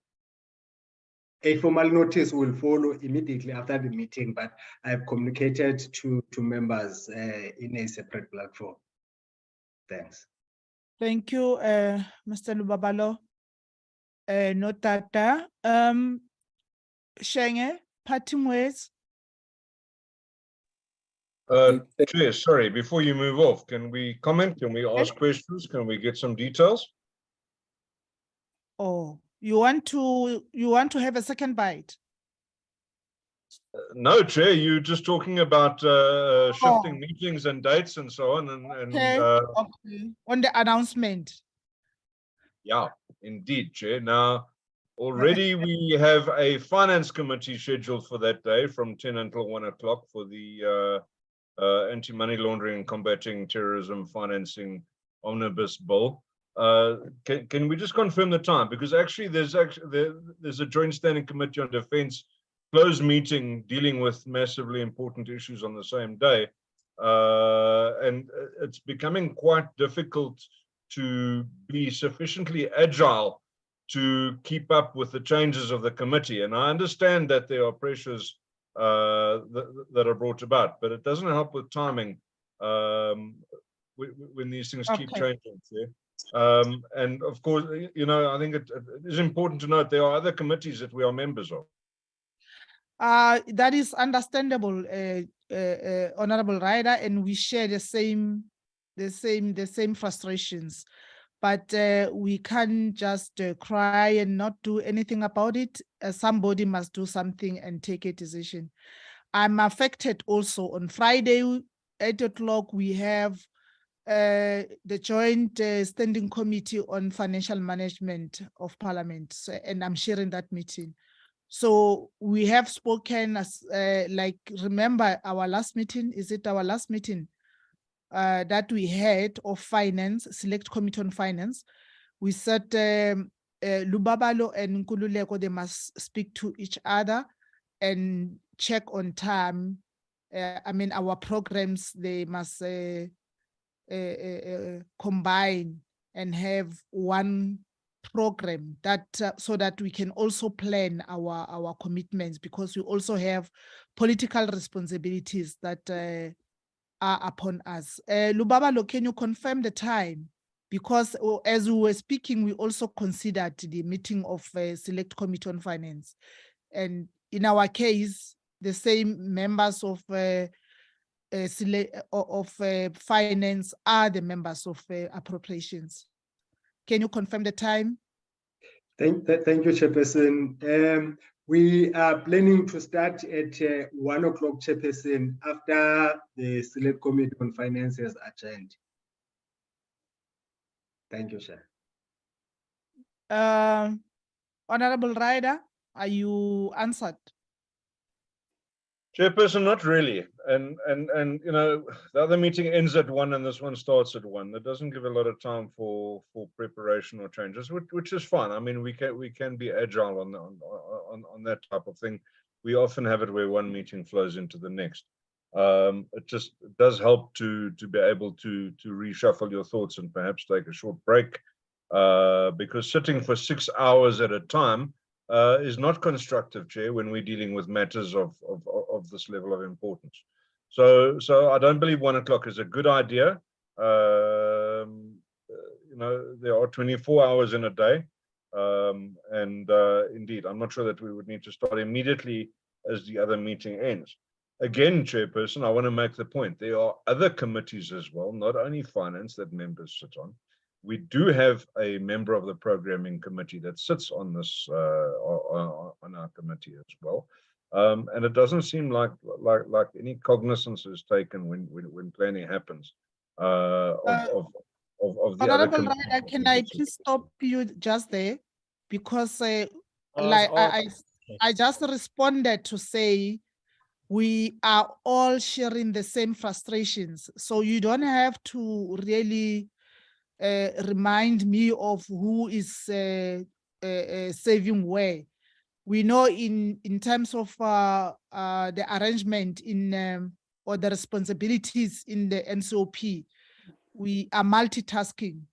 We have lots of committees that we are all sitting on, and we are trying by all means to make sure that we accommodate each other. Having said that, I think Chairperson, can I check? Okay, Honorable Njatu. Yeah, I think, Chair, it's not correct to make such type of attacking statements as if we don't understand how the process is working. Because, Chairperson, it's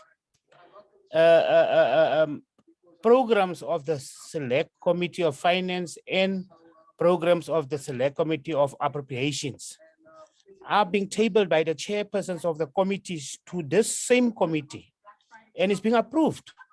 Now, why are you making statements of the programming whip?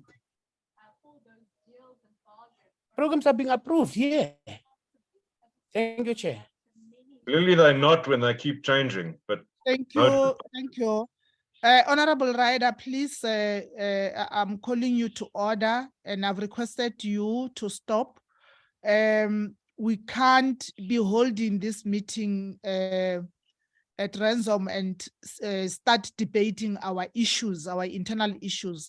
That was an announcement, and I know that announcements are usually not discussed. I just allowed you to talk to the announcement so that we can all be on the same page. If there's anything else after you have raised your consent, we can take it outside this meeting. Thank you. Honorable Shenge, parting ways. Honorable Chair, please. We've got announcements for the squad. Can I get in? Okay. Yes. Okay, Mashile. Yes. Yeah, thank you so much. We have received an apology from Honorable Sheikh Imam after the meeting had commenced. So it will be noted as such. And then the next meeting for SCOA will be held next week, Tuesday. It will be the last meeting. We're going to be adopting the 3 reports. And lastly, on the study tour, we are busy with in fact, the application for the financials is with the Secretary to Parliament. We hope to get the feedback this afternoon. And so members will get their itinerary throughout the course of the weekend or late this afternoon. Thank you. Thank you. Thank you, Mashile. Shenge, parting words. Thank you so much, Co-Chairperson. Thank you for chairing the meeting today and for having worked with us throughout the year. And perhaps let me also take this opportunity to thank our support staff from both committees for having supported the 2 committees throughout the year. But before I come to the nice part of it, Chairperson, let me just say that in SCOA, we don't encourage the interaction on the chat group between and amongst members. For obvious reasons, it's very easy for it to deteriorate. We allow people to talk, give them opportunity to talk, but it becomes problematic when there is exchanges on the chat group. I would like to plead with the higher house that in future, let's just refrain from that, because when we comment there, we invite responses which are not regulated by the person who's chairing the meeting. So that's one thing I thought I should raise. But having said that, Chairperson, this being our last meeting, let me thank National Treasury, which is the department that we interact with, and Mr. Sish is on the platform. Please extend our appreciation for the cooperation and the minister, the deputy minister, the acting DG, and all of you throughout the year. We do take the point that budgeting is not an easy process because of the competing needs, which are many, and the limited resources. But obviously, honorable members will continue raising the issues they are raising. And take this opportunity to wish you, all of you, honorable members, the chairpersons, our support staff, everybody was on the platform, everybody has worked with us, the members of the public who are always with us here today and in many other days. Thank you very much for taking an opportunity to share your views on a number of issues. We are a participatory democracy, and we do welcome your views. We may not agree with all of them, but your views are always welcome. Thank you very much, Comrade Chairperson. Merry Christmas and Happy New Year. Thank you, Co-Chairperson. I think one does not need to repeat, but just to receive and appreciate the words that come from you. And also agree with you, the issue of the chat group, I think it was also raised in one sitting in the NCOP that we seem to be abusing it and tackling each other on the chat group. So I think that has been noted, Co-Chairperson, and to our stakeholders, thanks once more. The members, thank you once more. for your participation and your engagement, interrogation. It's very, very, very much appreciated. The responses that we get, we are happy. You have enriched our thinking. Also, Treasury, thank you so much for availing yourselves. And I think we will meet in this way again next year, as the co-chairperson have said. Thank you very much. Select Committee on Appropriations, we will be communicating with you outside this. Thank you very much. And Thank you, have and my Merry apologies, Christmas. Thank you, Chairperson. Chair. Thank you very much. My apologies. Thank you.